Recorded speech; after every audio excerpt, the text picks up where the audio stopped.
The following program deals with a controversial subject. The theories expressed are not the only possible interpretation. The viewer is invited to make a judgment based on all available information.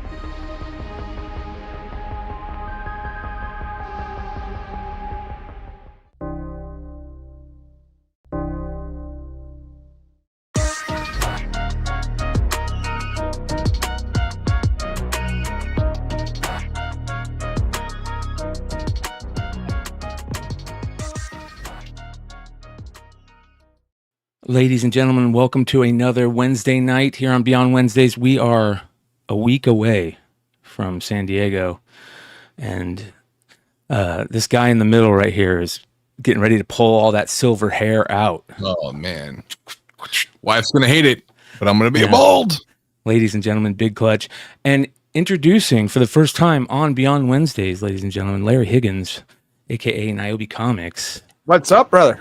Good to have you here, bro. Thank you, guys. Yeah, no, it's not often I even do the whole cam, you know what I mean? But I felt like I couldn't just hide behind an avatar tonight, you know? Amen, brother. Well, if you guys don't know, Nyobi Comics has a YouTube channel that is excellent, puts out amazing content. You're on almost every night, bro.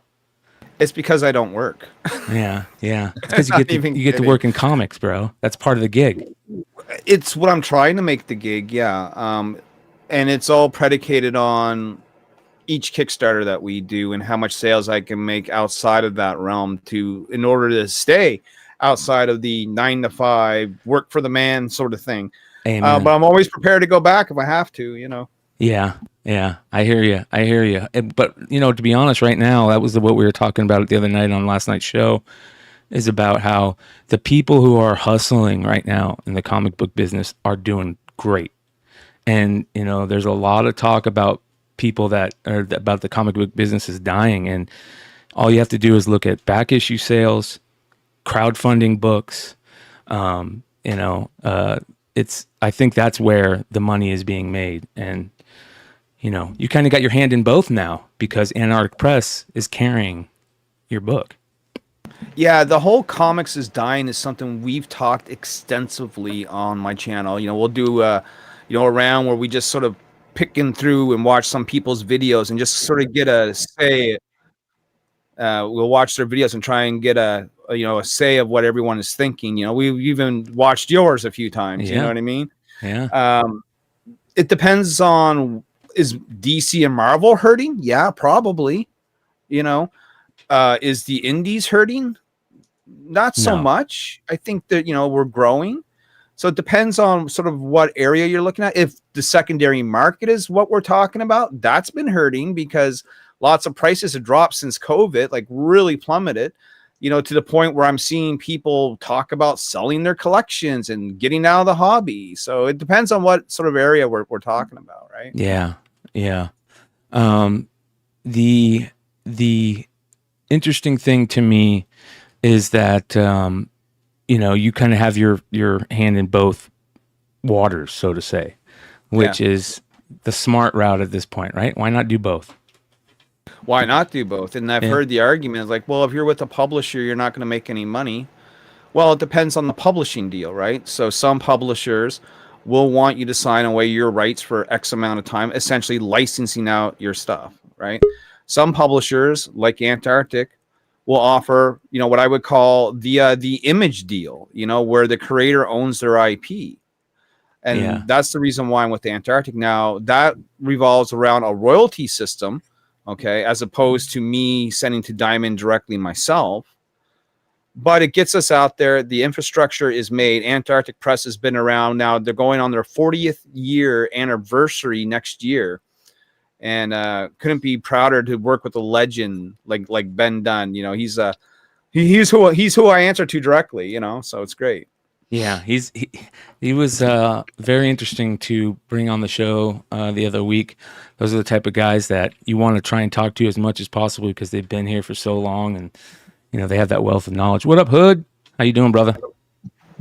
What's up, guys? What's going on? What up? Hood, this is Larry, Nyobi Comics. Larry, Red Hood. What's up, Larry? What's up, sir? Hood, you're going to love this, Hood. Mama! Yeah. Look at this, right? So this is Dude, Larry's book. Paul Green, bro. Yeah. Yeah, so he was really cool to work with. When I first encountered him, it was because I was buying Zenoscope covers, right? And he had some really gorgeous Zenoscope. And like the fool that I am, I just randomly start messaging these artists thinking they're going to pay attention to me, And he did. Actually, he paid attention, and I got him to do personal I don't know how well you're going to be able to see these, but personal commissions for me that are up there on that wall. Oh, wow. And then after that, I said, hey, bro, what's the chance that you can actually just do a cover for me? Yeah. And he's done 3 covers for us. So it's pretty cool. I mean, that's not the only one. We got 2 others. Yeah, I saw the others. This is amazing because there's also, let me ask this. Is there a Kickstarter version and an Antarctic Press version? There is now. Now, how many copies of the Kickstarter version were there? I don't know. What does it say there in the Kickstarter? How many did we sell? Because whatever it is, that's what we'll order, and then we'll order a few extras just in case, things get lost in the mail, damage, whatever. A couple for me to have on the side. Yeah. But there was no set print run. It was whatever was ordered plus probably 30 or 40 extras. Yeah. So do you think there's less than 500 of the Paul Green Kickstarters out there? 100%. There you go, you guys. That's the book to be looking for. 100%. Look, there's more of the Antarctic Press version than there ever will be of that Kickstarter version. And the thing about the Kickstarter version is there's 2 other versions of the cover. There's one without the logo at all, which is the Virgin Edition. That doesn't exist anywhere but here. And also I have one without the logo that's completely foiled. That doesn't exist anywhere but here. Wow. You know what I mean? So I just kind of went into the rabbit hole of Paul Green books. Yeah. You get lost, bro. Yeah, from our show the other night, Check Hood. this one out. There we go. Oh yeah. Yeah, nice 9.8 of the Kickstarter. Oh yeah, and I have some that are signature series too that are yellow label. Yeah, those are beautiful, man. Now I don't like this guy, man. I'm super jealous. Did you I have lots of back stock. Don't worry, there's 4 long boxes full of comics we can sell. Paul Green? There you go. Yeah. Oh yeah. Damn. I can show you the foils. I can show you the Virgin Edition. Like Paul Green, I've collected Paul Green. His stuff is borderline ghost. There's stuff out there that not a lot of people have seen, like New York Comic Con stuff. That's a great one. Yeah, I just saw that one for the first time the other day. We have a buddy, Bryan Wood, aka Simple Man's Comics. Yeah, and he was the first person to ever talk to me about Paul Green, and he would get those cereal box covers that he was doing. Those things were gorgeous, but his Harley that came out last week was absolutely amazing. The thing is that you can't talk about Paul Green without talking about who colors his work, because that's a package deal. Whenever you hire Paul Green, it automatically comes with Ula Moss, who's one of the best in the business. Yep. Yeah, that's cool, man. She brings a lot of that to life, Yeah, for sure. Yeah, there's no doubt about that. We talk about that a lot, where a colorist can I think that happens a lot, where a colorist will ruin somebody's art. But some colorists will make good colorist is going to take good art and make it great art. Like, look at this. This is good. You know what I mean? And you always see it'll say green, and then right there, right underneath, it'll say Ula Moss. See, I think she used to color for J. Scott Campbell. Oh yeah, she's colored for pretty much all the big names, right? Oh, you know what I mean? It's great stuff. Yeah. Did you guys see Campbell's Clutch? You saw the Campbell Witchblades. You saw the Campbell Witchblades. I looked for it today at my shop. They didn't have any, and they didn't have any of the Greg Land Phoenix either. Oh, I was the on Greg Land Phoenix. I'm going to have to order the Campbell in secondary market, but I saw a buddy of mine. He got in his order, and he had 5 Campbells, and they were all damaged. Yeah, I was looking for you, baby, and I couldn't find you. You were nowhere to be seen in my little shop. Broke. This is Campbell at the height of his powers here, man. He's put out probably 5 straight covers that have been pure fire. Other than that Storm disco cover, everything that he's put out lately has been just Well, fire. I'll often get the question, like, who's the bucket artist, that you ultimately want to work with? And I've worked with a few of them, but the top guy on my list, who I haven't gotten to yet, is that man right there. Yeah. Yeah. Yeah, I got really lucky, at my time at Skybound when we did the 15th anniversary covers. Oh, nice. And I hit up his man, Marilyn, who's amazing, who works with Campbell, and I was like, Marilyn, I know this is a long shot, and it was well in advance. I was like, hey, I don't know if Scott's got time, but I would love to have him do a Michonne cover, and they were able to work it in their schedule in advance. And so I think I have that cover. So cool to have like a Campbell Michonne, like a Campbell Walking Dead thing, which is like, I don't know, that's such a crazy thing at the time to me. And I also was like, hey, Marilyn, can I buy this art? And so I was able to buy it as well, which is like bananas. Wait, you have the original art? Yeah. Lucky son of a gun. That's hardcore. It's pretty awesome. And it's one of those things like you've come across Campbell stuff in the years. You see them on Comic Link or Heritage or whatever, and you can never grab them. But I was like, this is had to have. So it's one of those pieces, like it's that PC art that'll never get sold, So Oh my God, yeah, bro. that's it. That's the cover right there. That's the one I have. That. That's your so piece. Good. That's my page. I have the Virgin. I have the Trade. If I understand that right, that's a reprint of Walking Dead 19, which is supposed to be her first appearance. Yeah. It's the 15th anniversary version of it. Yeah, bro, that's gorgeous. Yeah, I also got his pencil sketch, which is honestly like a trading card size. It's so small, but it's so freaking detailed. You're like, he does his little mock-ups like super tiny, and then goes full bore from there. It's awesome, bro. This is Campbell cool. woke up when that guy was talking shit about the pose from the iconic Amazing Spider-Man cover where Mary Jane's sitting on the couch. I remember that. Didn't he kind of go after him on Twitter? Kind of wake up after that. And I'm not saying that he was asleep, but he's always had people knock him for drawing the same kind of thing. If you look at that Witchblade, like, he hasn't drawn too many girls like that. Yeah. Totally. Yeah. That one. Oh yeah. Yep. These are some of the books I'm sending in to CGC soon. Smart. Right. Getting impressed. Show cool comics now, man. We got the Milo Manera Italian version of Wonder Woman, right? Of course, everyone's probably got one of these kicking around. You know what I mean? Oh yeah, that's my favorite. That's my favorite. Right? I got another Adam Hughes. I love Adam Hughes. He's especially the Catwoman stuff was great. Mm-hmm. Yeah. But yeah, man, I love this stuff. Oh, here's a classic. Boom. Yes. Yeah, man. So he's an honorary member now, Bryan. I know, right? Right? Well, I mean, if I show more, can I be a full member? How about that one? Manera, yeah. Like I love Milo Manera. I love Milo Manera since I discovered him Heavy Metal magazine, right? Yeah. But here's my all-time favorite character. I'm a magic person. Share the magic always. Bro, that's a hard book. That's a hard book to get in high grade. It's in high grade. Yeah. What'd you think of the JTC Magic cover? Oh, nice. Whew, I got 2 9/8 of that sucker, man. That's one of my favorites. Yeah, these are just the ones that have to go in. I got J. Scott Campbell Magic. Oh, yeah. Beautiful. Right. Some little art germ, Did you see the JTC Magic cover, Larry? I don't know. Let me show you this. Is this what you mean? Not this. Yes. Yeah. What did you think of that? Haven't read it. What did you think of the cover? It's okay.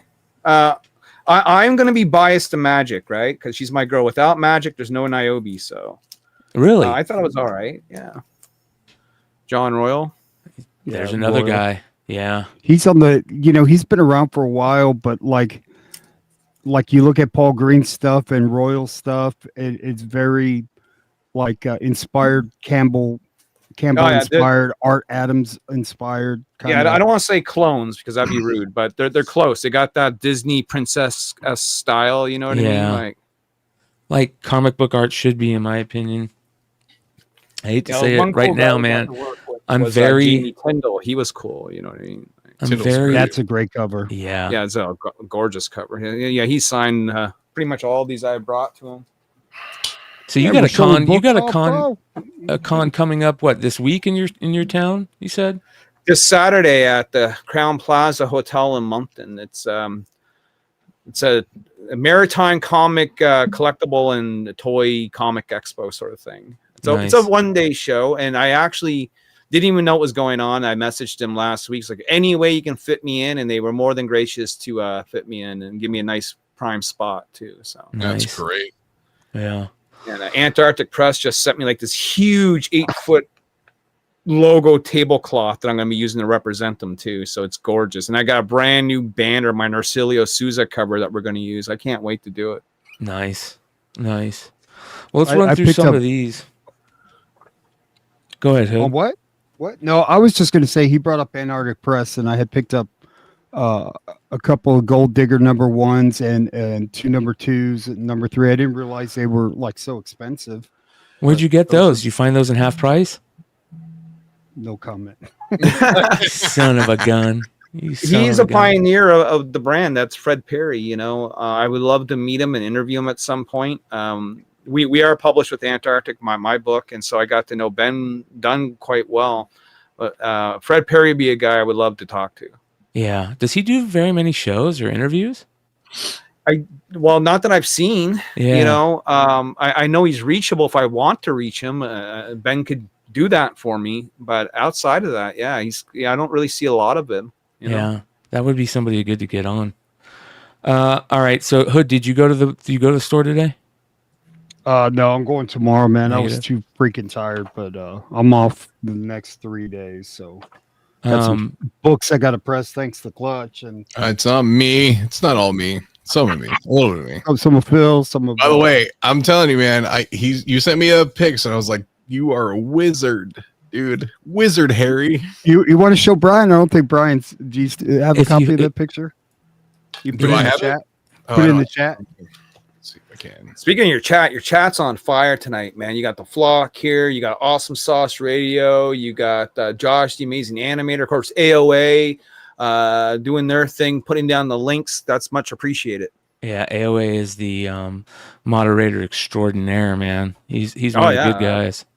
He's a good dude. So Hood, you also put out, real quick before we get into those books, didn't you put out a video of what book was that you put out this week? That are you working on? Oh, I had gotten rid of some. That was a Hulk 180, or no, not a Hulk 180. Which one was that one? New Mutants 98. Oh yeah. Saw that today at my shop for $440 Canadian. Jesus. You know what they wanted for an Ultimate Fallout 4 was 2,500 Canadian. See that staining on the back of that book? That's a Hulk 181. Holy cow! What was that? Like, some smearing that somebody had put on there from. God, it almost looked like blood or something. Disappeared. That's crazy. Yeah. I'm still working on the top. I'm almost done. It looks really good now. Wow, bro. But, Now, what's a Hulk 181 go for these days? No, man, I've been pressing that book so much, man. They all look the same, dude. 7.5 was selling for 10 grand. Now it's probably 7, I would say, which is a lot of money. We'll see after next week how that looks, huh? Yeah. Mm-hmm. All right, look at these. Oh, it's right. The launch of the movie. Hey, were your books part of the same collection? Clutch? Which one? Yeah. What book They're all is from this? the same owner. That is Miss America first appearance of Patsy Walker. Yeah, like Miss that's America magazine. Yeah. Do you have the friend's front, mom. It's like the cover. Yeah, I forgot who her uncles or her stepdads had this collection, and she just had these in like a shoebox. And I was like, going through them, I was like, these are pretty cool. Like the front covers of that Miss America is like pretty wild. Like it's I don't know if you're going to send them off to get graded, but I ordered micro chamber paper so I can archive them for you. Yeah, I was thinking about doing like just. She wants me to sell them for her, and I sold some to someone else, to another dealer, so I got him some money. But she's like, I don't know anything about these, and I was like, this is it's a decent sized book, price wise. Yeah, this is a heritage book. For sure. Yeah, it's pretty wild. Look at that difference. Yeah. Yeah. I mean, just like the white just goes, it's screaming at you now. Yeah, one thing, like in the corner there, like go back to the first one, the first page, Yeah. dude. That I was messing with it, and I got a lot of that blue off. Yeah. And I said, "Shit, I forgot to take a before picture." So that was actually like almost black right there. No way. Yeah. Yeah, because these books are like, some of them are pretty, they're beat up, and I'm like, these are just, you know. So what you see like there is the ink coming in from the inside card stock cover. Oh wow, that's crazy. So it got wet. You could tell it got wet, and the ink seeped through. So that was a bitch to at least give it better eye appeal. Yeah. You know? Yep, that's what it's all about with these older books. Yeah. And that's Beautiful. it's a banger. It's in the press now. It's a neat. I mean, they're neat. I know. I love looking at these older books, and one thing, like watching your guys show a ton. You know, you see the stuff that you guys pull up, and then like, you know, just being able to kind of like eyeball, like, hey, that's a weird, that's a romance cover, or that's like a weird, like, I know there was one I threw in there. I forget which book it was, but it had just the weirdest, like, you know, racial caricature of a tribesman. I was like, what is this? I'm like, this is crazy. Yeah, Brian's got that's a Brian book. Yeah. Yeah. Like, yeah. I got him. I got him in the lab right now. It's just wild. It's cool to be able to kind of like, you know, see you bring life to these things again. So yeah, you threw me a curveball. So, you know, because like I thought they were going to be all like boom books, or, you know, just like some that got damaged and shipping us like, no, here's some like moldies. super old, bro. So there's a couple moldy oldies in there too. I was like, oh, this is a, you know, you could, if you have to throw in the trash. But see, I love fixing fucked up books, man. Like that's your hobby. Man. You're an artiste. That's your creative, bro. That's, and I think like after we talked too, like, and then I somehow like fell down this hole of watching like poster restoration videos on YouTube. Oh yes. I was like, what are they doing? Like water and spraying like solution on stuff. Is it those girls? Is it the ladies that there's like 4 ladies? Oh, yeah. Yes. I was like, this is crazy. So the North Cone, like they're really smart at what they do. They won't tell you like what they use, but I know what they use because I met a lady that kind of changed the game for me. She used to work at a museum in Houston, I believe, and she was one of my customers, and she kind of gave me the lowdown or what. You can't do that with comics. You could color comics, but the solution they spray on that, you can't do it because comics are it's got a ton of paper in there, man. It's porous. Yeah, it's porous. You're gonna fuck up the pages. Let's run through some of these real quick. These are the new comic book day books, and I want to run through some of the better covers this week. You know, some of the books that we're going to see on the Hot 10, stuff like that. The shout out to Cover Price. Cover Price has just, I mean, their website is killer. All they have to do add now is FOC books, the same way they do new comic book day books. But get it done, Matt. He will one day.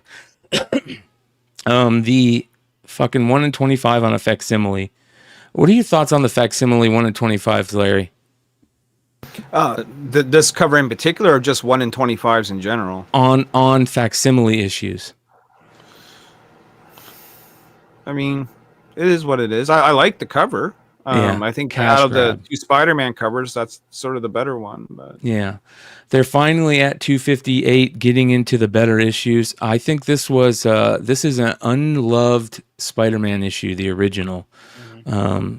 People don't realize how big it is in the origin of Spider-Man and the black suit and Venom and all that good stuff. But I'm not a fan of the 1 in 25s. They piss me off. All the Blood Hunt stuff is coming out. The tie-in issues, and this Yoon cover is badass. I just hate the fucking big white Blood Hunt in there. I don't know why they can't change that, but Ken Lashley on Amazing Spider-Man 2099. There you go. Speaking of Red Hulk, we were talking about Red Hulk pretty heavily on the Hot 10. The Pete Woods 1 in 25 homage to the Ed McGuinness Atomic Comics variant it's okay. It's cool though that he's homaging that book, which is a pretty big book right now. Linnell Francis Yu second print on that. Let's see here. I love Sway. I think Sway's good. That Daredevil is pretty good. 1 in 100. That'll be a big book. Let's see here. That's a beautiful book. Wow. Look at that. That's gorgeous. Where'd that go? Wig out on me. Yeah, that's beautiful. Hey, Smokey collects. You can fix water damage. It's a pain in the ass, but you can. What do you mean? Like, how long would it take to fix water damage on a book cover? Depending on how old is the book. Interesting. Yeah. I'm a little high, so I'm gonna squirrel out. I'm gonna squirrel out. There you go. All right. That's pretty neat. I like that cover. Yeah. Yeah, that's not badass. bad. That's good. That's really good, dude. All right. Here we She go. shouldn't wear a mask. Right. Yeah. She should just leave the mask off. Yeah. Whoa, you're beautiful. Yeah. Are you guys? Are any of you guys reading the Blood Hunt tie-ins at all? I have 2 of them, but I haven't read them yet. I got the Magic one and the Psylocke one, just because they're my ex ladies. Yeah, the Magic one is a decent one. The X-23 one, I think they're doing an X-23 one. I heard that's pretty good. The Dracula one's good. I like that one. I think it's a good storyline. I think this Dracula character is cool, and they need to use him more. Holy shit, look at this. This is that might be cover of the year category. Yeah, when we first saw that rendering, like me and Bryan were just like, man, that's a book. I think that might be cover of the year. That's got to be like one of my favorite Hulk renderings in a long time. I mean, I love the Michael Turner stuff, but this one's really good, man. Yeah, I'm gonna put that on the list, man. That's for sure. That looks like a book that'll like, depending on what the print run is, that looks like a book that's going to end up being like $50 in like a couple of weeks, Yeah. It looks like one of those books. Yeah. Kind of mid. Mid, Kidding you think? me? Get out of here. Get out of here. That's cool. I mean, It's pretty good. The placement of that logo is another thing that's like it kind of like detracts from it, because like I think there's a lot of stuff on like that side that I'm like, I feel like you're missing that other shoulder. It would look really great as a virgin. Hold up, Bryan. You got a list for cover of the year? Yeah. Okay, I got to figure out how to get on this list. Well, you got to have a book I mean, the Paul Green's good. Don't get me wrong. Yeah. No, I'm thinking in the future here. I'm going to have to make a cover now, because now it's my new mission to make your list. Right? Yeah, dude. So I tell myself every year that I need to make a list of books for when we do cover of the year category, right? And I never do. So this year I said, all right, I'm going to make that list. So that's what we're doing. It's actually a really good fucking cover, man. Mm-hmm. So far, long hair? Is his hair long? Yeah, he's got long hair. He's had long hair in this storyline. Oh, has he? Okay, I haven't paid attention. Yeah, this is it's clutch, bro. The teenage years. Old man Hulk. Look at that. Look at that cover. That cover's great. We talked about that last week, but that's to show you how his hair is. He's got that long hair. Who's writing it? It's is it Al Ewing that's writing this? I think, or is it? It's a lot of people are comparing it to that type of Immortal Hulk storyline that was so good. Chat will tell me would be better as a virgin. Yeah, I think I don't know. It's not terrible. Where did it go? Anyways, let's go back. Where was I? There we go. This Namor cover, we talked about this when we first saw this. This is a 1 in 100. This will, I don't see how this isn't on the Hot 10 list, Stein's Hot 10 list this week. Right? Alex Malik. Does anyone really care about Namor anymore, though? Well, listen. Good question. I agree. I think that the Namor stuff has died, but Namor is still a badass fucking character. He just needs to be utilized more. I think if they utilize him when they went the way they do with mutants and X-Men stuff, rather than on his own, I think that's cool. Yeah, the Flock Comics is who's Namor. Joe says, I'm done with virgin covers, honestly. I don't know. I mean, some of them are cash grabs, I get, but we'll see. We'll see if people care about Namor now. We got a new number 1. I'd be interested who's writing it. Let's see here. Does cover price say who's writing it? They should. Nope. Last of the Don't they say at the top there? Way at the top? No, they just give the artist name. Oh, just the artist. Okay. Yeah. Which is a bummer. Maybe they'll change that, hopefully. Colin Matt DeVoe. Uh-huh. Yes, sir. All right, let's go back. Put him on the hot King line. of the Golden State. Now, there's a name I haven't seen in a long time. King of the Golden Good State. man, what's up, brother? Yeah. It's going to be in San Diego. So, Man, I wish I was going with you guys, dude. yeah. We wish you were there too, man. But at least I've got the Corpus Christi Comic Con, dude. You'll probably find to- better stuff there than you will at San Diego. Yes, I you will. guarantee it. Yes. Hey, You're bro, fine, they bitch. have some, bro. They got more dealers coming from like Dallas and San Antonio and stuff like that. Dude, I pulled some heat last year, bro. That's awesome. I hope this is like lenticular. Is that it's got to be lenticular, right? Has anybody seen this? Did you see this at the shop, Larry? Oh no, please no. You don't think so? I love those lenticular books, bro. I hope that's not lenticular. Yeah, it I says love that. pan-dimensional 3D. I think I tried to order some from but I don't know if I'm getting them in. I think that's cool.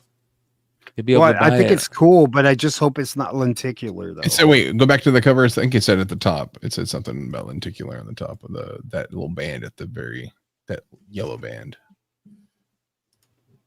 The original, this one. It's just spectacular, not lenticular. 3D. Okay, Yeah, wear my I'll do glasses. the 3D. Is but Clutch as high as I am? I wish I was. Spent 4 hours in the car today, so Oh, yeah. No, thank you. Oh, here we go. Phoenix number 1 is starting. We got the reset of the X-Men.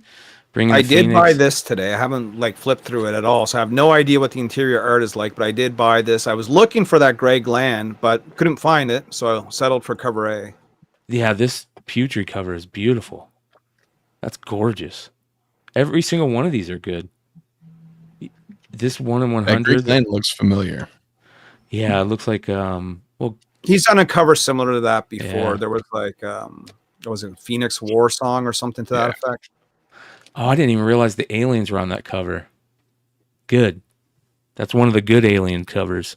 You don't realize they're there. That's a No Flock says, I got the Greg Land. Larry be jealous. I am jealous, brother. I'm jealous. 1 in 25. Joe Quesada foil, spot foil, I imagine. That's kind of weird having a black and white foil. See that? That's a terrible logo cover. Do you guys remember Hero Clicks? Yes. Oh yeah. In San Diego one year, I think it was like 2005, 2006, they were giving away or selling an exclusive, and it was a Hero Click, and it was the Phoenix, right? And then Jean Grey was like this big. So all it was is the big, huge Phoenix that's behind her. sick.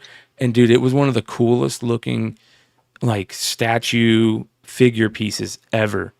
I wonder, that's probably got some value on it, but that's what that reminds me of, that Nathan Zerdy book. I love the Phoenix of the those of San Jim Diego Gray. Hero Clicks in those years were the best flip, dude. You get them, you're like, get them the first night, you take them back to the room. Those things sold like what was the Spectre? The Spectre one was great. Was it a Galactus one too back then? They had a Galactus. Yes. Yeah. Those are awesome. Let's see if we can find those just real quick. SDCC. Chad says best costume ever, Phoenix. Yeah, she's up there. There it is right there.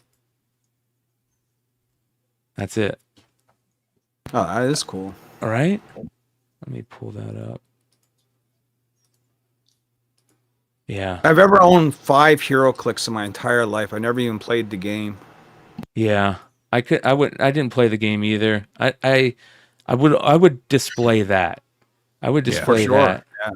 The other one was the Spectre. Let me just hold up. I can bring him up. Vinny. What up, brother? What's up, Hey, guys? What up? what's up, stranger? How's everything going? Let's see here. Good. Let's see. What was I looking up? Spectre. I remember there was one year the Hero Clicks, they had like a fantasy version game, and they had this like 6-headed dragon that was like, I don't know, it was like the box was like 2.5 foot by 2.5 foot. It was massive. Yeah. This one's huge. This one's like like a foot, right? At least. Yeah. Maybe. Yeah.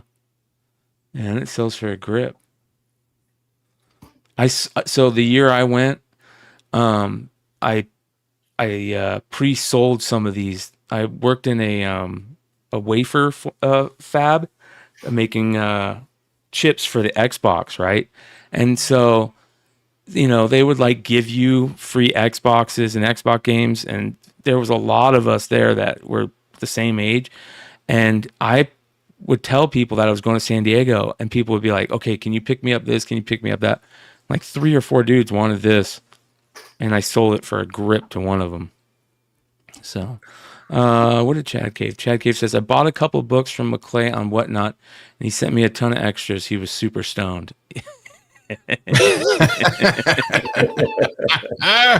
Yeah, for sure. All right, Momoko. I love this right here. This is one of my all-time favorite covers. The Casada Scarlet Witch back during House of M. Yeah. And that's a pretty cool play on it. Dorman Scarlet Witch, that's beautiful. The Rose Besh, she's changing up her style, and I like it. I like where she's going. This is a 1 in 50. Yeah, that's cool. That's awesome. Right? That's fucking beautiful. Holy cow. She's really changed her style. That's much better. Her art was, good, but some of those covers were rough. The 1 in 25. They got a bunch of tentacle covers this week. Spectacular Spider-Man. Those are all good covers. That Humberto Ramos is really good. The 1 in 25 is good. Yeah, I like those. I'm not reading the story. Is that the one? I think they're coming up on a storyline where Peter is going to be fighting Miles. They're pitting all the spider characters together against each other. All right, let's run through these. Hey, is that Sebulba, dude? Yeah, there's your Sebulba. You got to pick that up, bro. Gotta get that little fucker. I like that Momoko right there. That's not a bad Momoko. It's pretty interesting, actually. That's beautiful, Bjorn Barons. This is the X-Men Blood Hunt. I'm going to read this. I'll read this week. Check that out. All right, here we go. Dynamite. You got Powerpuff Girls. Red Sonja.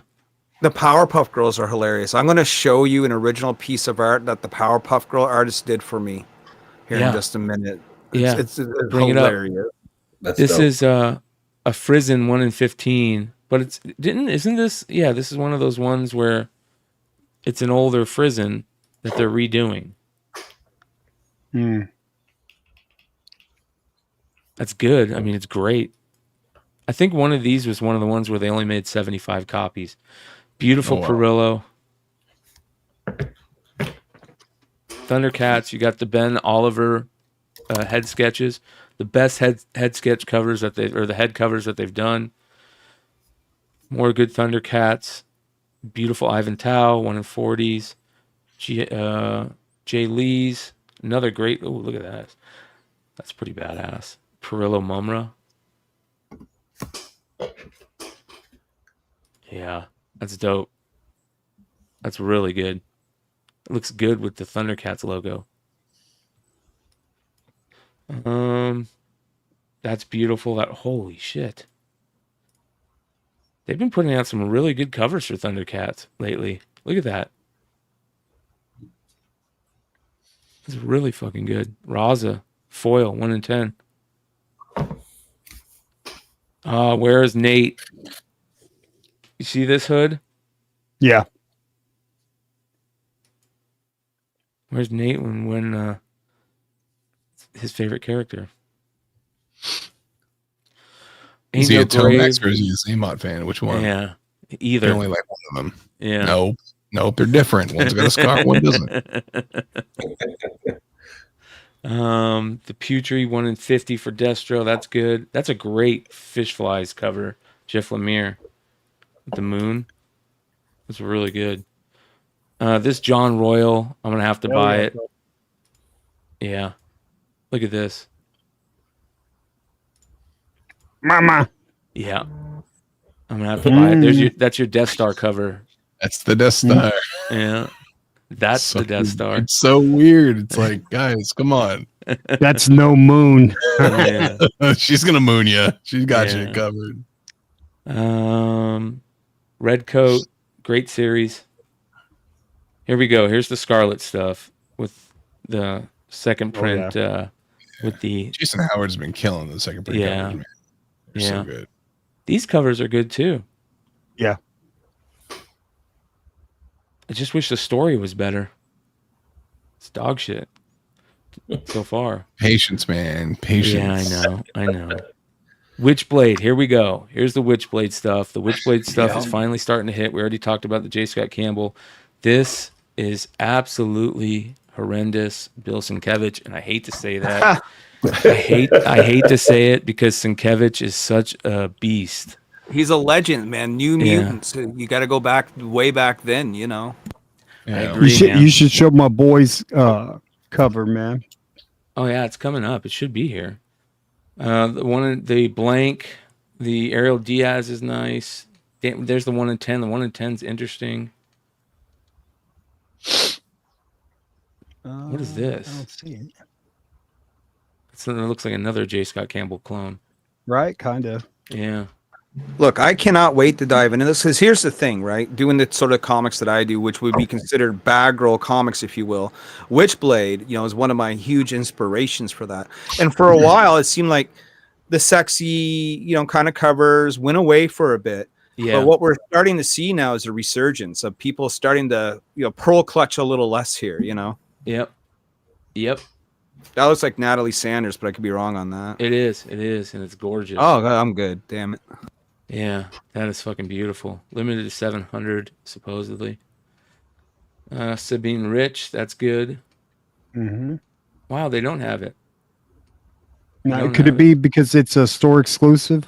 Is it out yet? No, it comes out this week, right? Yeah. Yeah, should be on there. Much yours should be on here too, right? Or are those San Diego cons? What's up, Matt DeVoe? Come get this going. Yeah. Get to work. Yeah, mine's not on there. And Images too. Images got a cover for their booth, which is we both are going off with the Silvestri A cover. Images is it's a glossy cover, but spot foil just on Witchblade, which it looks killer. And then I think that's an edition of 250, and then mine's a full foil of that cover and an edition of 500. Let me bring that up.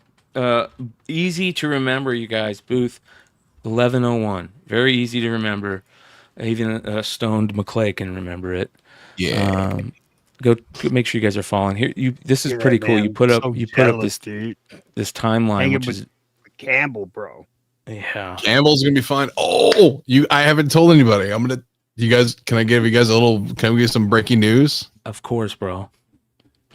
Saturday, 11 a.m. Robert Kirkman. eBay. Wow. Shut up, dude. Yeah. Wow. I'm not sure what we're gonna do yet. We might have just do something weird and fun, but yeah, he's gonna come through the eBay studio, which is awesome. That's awesome. Hey, That's dude, awesome. can you get Campbell to say "Mama" live? Get him to do a shout out to Red Hood. And That'd be go, amazing. Mama. Amazing. We'll see if he Bro, pulls it off. you would see tears, bro. I know. Oh my God. Could you imagine?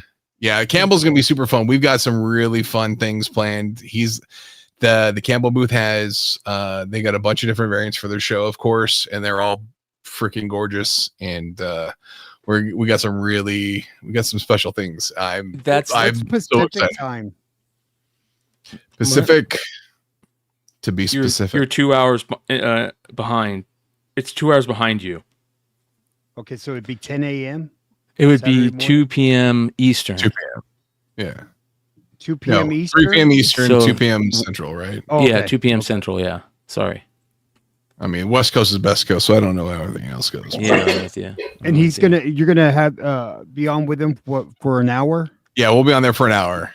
So there's gonna have, I think Marilyn said that Scott's gonna have. We may have a couple remarks that he's gonna bring through. We'll sign some stuff. I'm legs finding a couple weird things that maybe we'll toss in there to have him to do a signing with, and then a couple really special things, which is it's gonna be cool, man. I'm super stoked that we're gonna try this out and see how this goes. It's gonna be fun.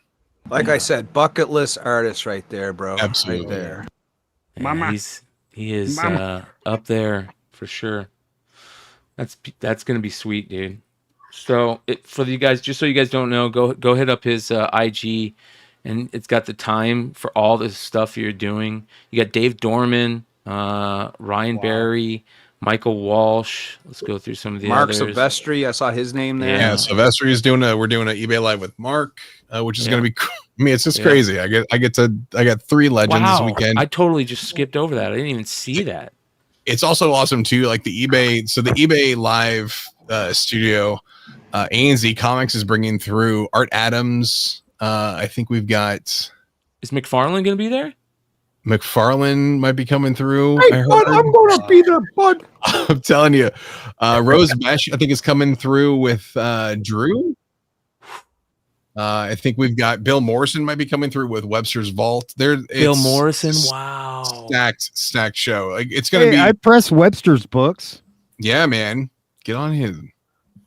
Man, I want to be in this. This is It's cool. gonna be an amazing. Like, let me see. Let me pull up my schedule here. See if I have anything else on here. So you're doing this from the gallery? Yeah, so this is gonna be at the eBay Live gallery. Oh, that's dope, man. That's cool. So it's at the Sparks Gallery, and so it's actually open to the public. So if people want to come through, there's seats, and you can watch the lives. There's gonna be items for sale and for pickup there. So Ali's gonna have his exclusives. He's got like some stuff with Art Adams. Who else has he got? Has eBay promoted this on their site yet? Yeah, Probably it's not. coming through. Amy Jo Johnson's gonna be there. Oh wow. So Power you're going to Rangers be stuff. sitting next to J. Scott Campbell, I'm gonna be sitting on his lap. bro. I would be like, hey, like if people were walking by, hey, don't be looking at Scott. It's like, What are you hey, looking at? Santa Claus, Santa Just, Scott. just look away. Look away. One day he'll Stan answer my Sakai is Facebook coming comment. through, which is cool. Stan Sakai's doing 2 shows, and Oh wow. You know what Sakai's I'm gonna doing, butcher his right? name. Yeah. Mitsuhiro Arita is going to be at the. Oh my god, bro. Yeah, Arita's Yeah, coming through. dude. I'm which is sorry crazy. I'm sorry for that hand clap, you guys. That was you just saw McClay get very excited out of nowhere. I got to show you guys this. But McClay went, arigato. This is crazy. Dude, you got pumped, dude. This is crazy, dude. I can't believe all the people that are going to be there, bro. Yeah. He's having Mitsuhiro Arita Yeah. at the con for the first time ever, and you're going to have him in the. Yeah, I he's mean, gonna be at eBay eBay's Live. going to They're be gonna in doing eBay a Live. Yeah. eBay Live show together. Oh my gosh. Wow. And the crazy thing at the Rita stuff too is like, this guy like drew Pokemon, like drew Charizard. He's the Charizard artist, right? Like this guy is legend. Yeah, I can't believe these already sold out. Holy cow. Yeah, I don't think they had a ton of those on the site. So they'll have them at the show at the Rita's booth and stuff. Okay, good. I was about to say. Is Campbell gonna have the Witchblades with him? Do you know? To sign? Yeah, he'll have some stuff. He's got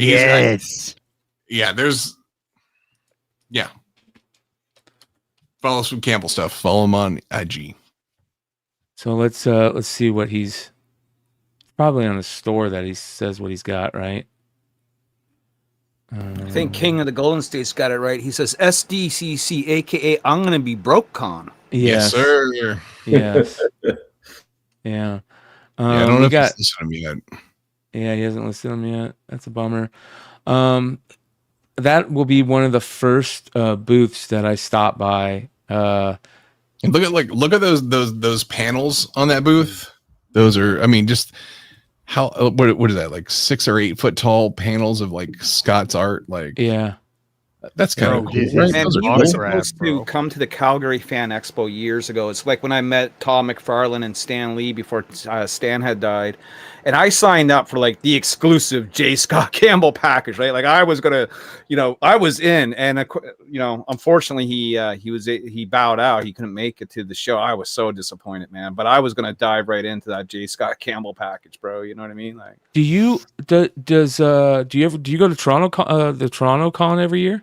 I haven't been to a convention in 5 years. I was canceled and I'm now uncanceled. And so now I'm going back to conventions. Good. Fucking A. Yeah. Fuck that shit. The Toronto one was one that I would love to make it to. I haven't been to Toronto and I want to get out there so bad. That's a fucking cool picture. Man, right that's there, icons, bro. Yeah, I got to give McFarlane my comic. That was amazing, and he looked at me, and I'm gonna do my really bad McFarlane impression. He goes, "Hey, bud, maybe someday you'll be sitting in this chair, bud, and someone will hand you a comic." And I was just like, "That's pretty good." Right? Yeah, this is gonna be a good con. Speaking, Vinny, have you talked has any of the news come out about Tilla's book? He just posted it today. I saw it. Yeah, so we got it coming out. And it's going to be at Bird City's booth or wherever they have their books. It's going to be released by Bird City this year. Awesome. So this is the book right here. Bro, that book is a banger, bro. Yeah. Should be a fun one. I think that's going to sell out quick, man. So is he going to sell copies this year? Is he going to give away copies? What's the deal? Sell copies, but it won't be too expensive. I think they'll be like $30 or something like that. Nothing crazy. Nice. And we only did 125 copies. They're all numbered. Smart. Yeah. Smart. And you can only get them at the con, Vinny? Yeah, only at the con. Yeah. I'm sure like a few of them would be sold like on Whatnot and stuff like that. But overall, yeah, at the con. So I think Bird City said they were going to put some up on one of their live streams. So. Oh, cool. Yeah. Not bad, dude. Yeah, man. Not bad. So, yeah, we every page has like a QR code, like with a link to each of the disses. So, that's cool. That's awesome. Yeah, that's cool. So we thought it would be kind of like cool just to have a memento from the whole beef and just something to remember it by. So. And is he going to have the blank canvas book there? No, that's the only book. Just this Kendrick versus Drake book. That's it. What's going on with the blank canvas drop through Crypto.com? Yeah. So we like everything that we sold there. The holders of 2 specific NFT pieces are going to get that drop. So it's going to be super limited. Like Wow. it's only going to be the holders of those 2, and that's it. And then Wow. they'll get additional airdrops and just different things. It's just, kind of building the community on the Web3 side. So that's kind of why we did that drop. So there'll be more things to follow from there. So it was kind of taking a project that we had done before, doing the rewrite with B. Earl, to have like some really cool writing for it, and just exposing it to an entirely new audience also, which was really cool. Yeah, that's dope. That's dope. All right, let's run through these real quick. Badass. A lot of people see, like, when Tilla's been on here, they see him like, they don't know this guy is like directs like high-end videos with like Nicki Minaj, and just like, bro, this dude is like, he didn't even need to do comic books, man, but he's such a fan. And when we were talking backstage, I mean, he's just his love for comic books, man, but like they don't realize that like this dude is like, man, he's unreal, dude. Yeah, he's going crazy, man. I mean, it's just, he really just wants to put them out just because he loves comic books and he loves the medium. And he, the way we're kind of looking at, we have some really cool plans too. Like, I'm kind of we've both been talking about sort of really tapping into the art side of things, like the fine art side of things. So we've got some cool things coming down the road. So that's probably in the next 6 months to a year. So I just can't say anything yet, but I'm super excited for what's coming. So this is a 1 in 25 Panosian for Dark Knights of Steel all winter, and it is fucking badass. Yep. Sick. I'm gonna have to check out the storyline. I love that they're doing the Elseworld tales again. I think that was one of the best things about DC Comics back in the day, was those Elseworld tales. And I think it's cool that they're doing them. But I think they're doing them. Are they on the DC Black series that they're doing them, or they're like some upgraded type of imprint or something like that? I can't remember, but it's gonna be interesting. So keep your eye on that. We keep showing that image just to make everybody jealous. Clutch. Oh yeah. Sorry, guys. I was like, what? He's got the original art. Not for sale. Yeah. Martin Simmons. That's interesting. They did the Marvel 25th anniversary variant on a DC book. Yeah, that kind of looks odd, doesn't it? Tirso Cons, I don't know how to say that name. I hope I'm saying it right. Got a lot of a couple variants out, 1 in 25s. The Zerdy Zatanna. Oh, look at that Lobos! Holy cow! There's some good covers for this. Mama. Yeah. Does Lobos draw, like, is it pencil or is it digital, or both? I think it's, he does the original on pencil, I think. And then I think he does the coloring and inking himself on. Yeah, I think he's got a video with him like drawing on his IG. I can't remember. Oh, okay. We were talking the other day about the Power Girl issue that he's doing, the foil that he's doing for San Diego, and the guy who owns the art was in the chat, and we looked at the art. It's beautiful. So I imagine this is beautiful. There's some really good covers for this one. I like this one, the Frank Cho. I always like Frank Cho covers. I'm a Frank Cho fan, period. Oh, he's got a new art book at the show, I think they announced. Ooh. I'll have to check that out. His Outrage books, I think. Yeah, I'll definitely be grabbing one of those. That's an interesting 1 in 25 Superman. See here, look at this. That's interesting. That reminds me of the Adam Hughes issue, right? Oh yeah, a little bit. Yeah, just a tad. Just a little. She bit. looks terrible, but I love the background and the trade dress. Bro, That's yeah, that's bro. terrible. Yeah, pass. God, man, with the Adam Hughes face. Mesmerized by the old logo. Maybe that's what it is. Yeah, I think that's what it is. Man. But don't worry, we got a Tedesco Wonder Woman. Oh man.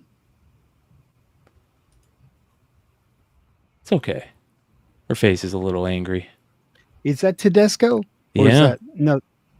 That's Tedesco. Yeah. Oh yeah, it is. Yeah, it is. Yeah. But the Tony Daniel, though, hold on. You gotta love Tony Daniel. That's not bad. I like Mama. it. Yep. Mama. That's a good one. Yeah. All right. Boom Studios. Always love the Christian Ward covers. Always. Oh, that's pretty interesting. That's a 1 in 10 of Briar #7. And then Boom just sold a Penguin, didn't they? Yep. They did, yeah. Yeah. Yep. 1 in 20 Ekajuri. That's interesting. Did you guys hear about the Todd McFarlane news with Penguin? What's No. that, brother? McFarlane, I believe, made a deal to do toys for Penguin Random House stuff. So, we could be seeing some Boom toys, McFarlane toys coming soon too. All right. Maybe some Berserker stuff. That's cool. That would be cool. Yeah. Inhook Lee. That's a pretty cool Lawful cover.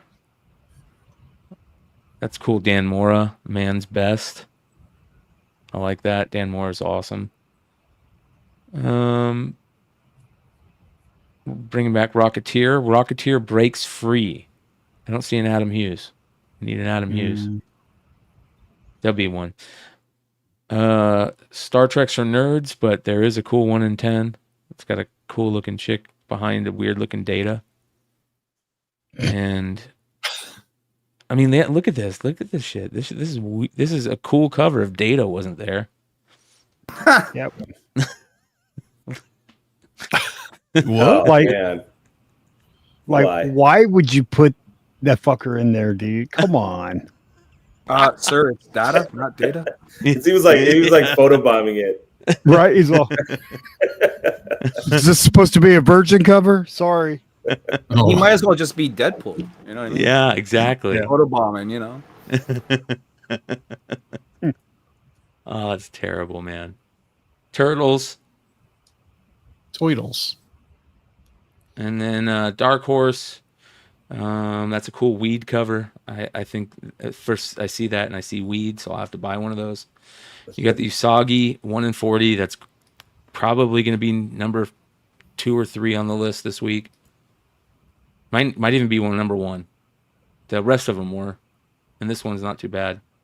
So, yeah, I see that happening. Another Mitsuhiro.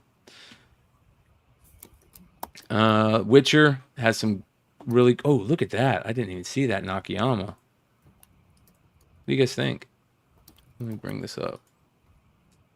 Man, that's good. That's like pretty cool. that. I like That's, it. Yeah. that's like really good. Yeah. I got to get that. That's badass. Yep. Very cool. The Witcher stuff, I love that one, the Jorge Molina. All right, Massive. Okay, I know it's Massive, but this cover right here is I never fucking heard of sick. Massive until just now. So Massive, I believe is Whatnot's publishing arm. oh, okay. Yeah. Is that Animal Blaumanger down there? That's down in the bottom right hand corner. That's Right Andy there, yeah. Yonchum. That's awesome. This is an awesome cover, dude. Rey Mysterio. A shared Luchaverse. You remember when he had to take off his mask, dude? Back in WCW days. Yeah, dude. Man, he looked like a kid. I was like, this is at 12? Yeah. He doesn't look much older now. Like He was the De La Hoya version of wrestler. Ooh, Right? Yeah, look at absolutely. this. Oh my god, this is a 1 in 25. And that is badass. With the black that's cool. cats. Yeah. I just love how because it looks old. Yeah, That's- vintage. It looks like one of Clutch's books I'm fixing. It does. It does. Fucking You know what I A. love? Like, I don't see. I know there's those old like Mexican kind of like porno little books, right? Yeah, like those Tijuana covers Bibles. were- Tijuana yeah, those Bibles. things were like the coolest, wild, crazy covers, man. Yeah. Like, I remember I was a kid, and me and my buddy were looking for. We were hellions. We were looking for his dad's cigarettes, and we opened a drawer in his dad's room, and there was a stack of those Tijuana Bibles, and we sat there and looked through them all. We were like six. yeah. No, we were like 9, maybe 8, 9 years old, and those were Changed your life, right, Brian? Bro, You go there back to was school, one. Shut Do up, you- whore. Do you guys remember have you ever seen that there's like a it's a famous joke. It's called like the Mexican firing squad or something, and it's got a guy and they got like a string on his pecker, and then it goes around to a gun, and then they have a lady getting naked in front of them, and damn. and I guarantee there's some people out in the chat know about that one, and that's all the Tijuana Bibles were. They were just nasty little comic books, for creepy old men. Anyways, biker mice For from Mars. 9-year-old kids. Isn't that how it happens? You how it happens, you find man. your dad's pornos or something. 1 in 50 biker mice from Mars. That is Akira. Now I know Akira books are played out homages, but how can you not have one for biker mice from Mars? That's cool. Right? I agree. That's awesome. I saw that today too, the biker mice from Mars, and I didn't pick it up. Maybe I'll have to fix that mistake. Yeah, that's a cool book. I love this High on Life. It's pretty interesting. This issue right here is badass. Leg would love that one. Kind of reminds me of Big Daddy Ed Roth. Exo Man of War, Valiant stuff. Valiant's, I heard it's terrible. Truth or Dare, look at that cover. That's a great cover. Ivan Tao, Van Helsing, Mad Cave, Magma, Bad Kids, Fantagraphics. There you go. Oh, here you go. You get the Mike Tyson book coming out from Tidal Wave. There's going to be a ton of covers for that. That's interesting. Ahoy Comics, 10-Ton Press. See if that's it. So, new comic book day. There you go. It was long this week, that's for sure. And as many as there were, I picked up 2 whole books from that. Yeah. What is that? Is that original art, Hood? So, this is artist. What's his name? Because he's changed his name like 3 times. Michael Whipple, also known as Sky Jones. This was a print of 182 out of 300. That's beautiful, for, dude. Got this for $10, bro. It's got the seal and everything. Dude, and you it's have to get that autographed. framed. That's gorgeous. Yeah, and then I'm gonna press it. And then I found this too, $10. Same artist, man. Look at this. Oh wow. Look at that. Where'd you find these at? At an antique store, man. Oh my That's gosh. cool. Yeah, and they were like hidden in the back, and they had a couple of more, so I may go back tomorrow and just get the whole. It was like a stack of them. But yeah. Sky Jones is like, I was reading up on him, like he's done like so much for like from from TV to movies and just conceptual art, and just he's been around. So Wow, dude. I'm gonna get this framed for sure. Yeah, that's beautiful. Nice. What is that? But Who's but that? that Oh, other that's Remember the that Powerpuff. Girl thing I told Yes. you I was going to show you? There it is. Oh yeah, that's badass. Isn't that dude. hilarious, Oh, man? cool. oh yeah, that's good, dude. That's a Right. good sketch cover, dude. Wow. That's cool. I You know what, should dude? Show you That- some books, man. Like Do this you- one on Etsy sold for like $1,200, Oh my god. but a higher number. Yeah. Do you have? That's actually kind of cool. Do you have a bunch of? Yeah, hell yeah.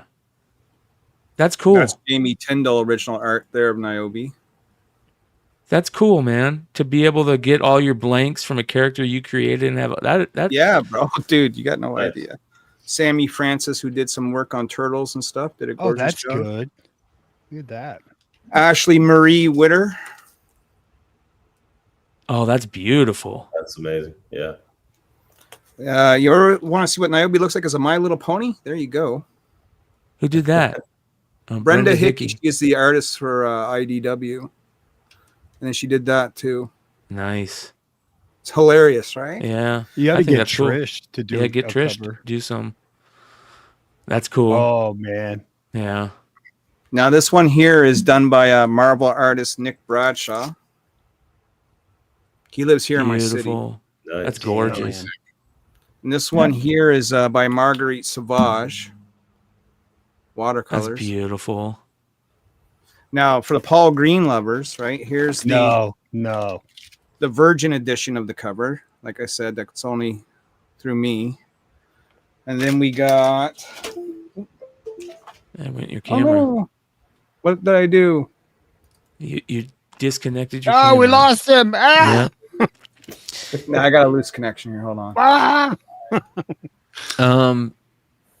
For those of you guys that don't know, Larry's got a Kickstarter that is getting ready to end. Let's look at covers. Well, I just want to remind, since you had your camera thing, I just want to remind everybody, check out his Kickstarter for Nyobi 2, the remastered edition. This is one of the Kickstarters he's got going right now. Yeah, so this is a reprint of our second issue that we did way back in 2016, and it was black and white, and it was like lettered. It was like done by amateurs at that time, because that's what we were, you know. But people keep asking me for these old Nyobi issues, and I don't want to reprint them because I did a hatchet job, and they were black and white. But so what I did was, okay, we'll reprint them, but I'm going to have them colored and relettered, and we're going to do new variant covers for them. So that one there has been done. That's Narcilio Souza. That's our Dress to Kill set. So that's a 3-part set right there.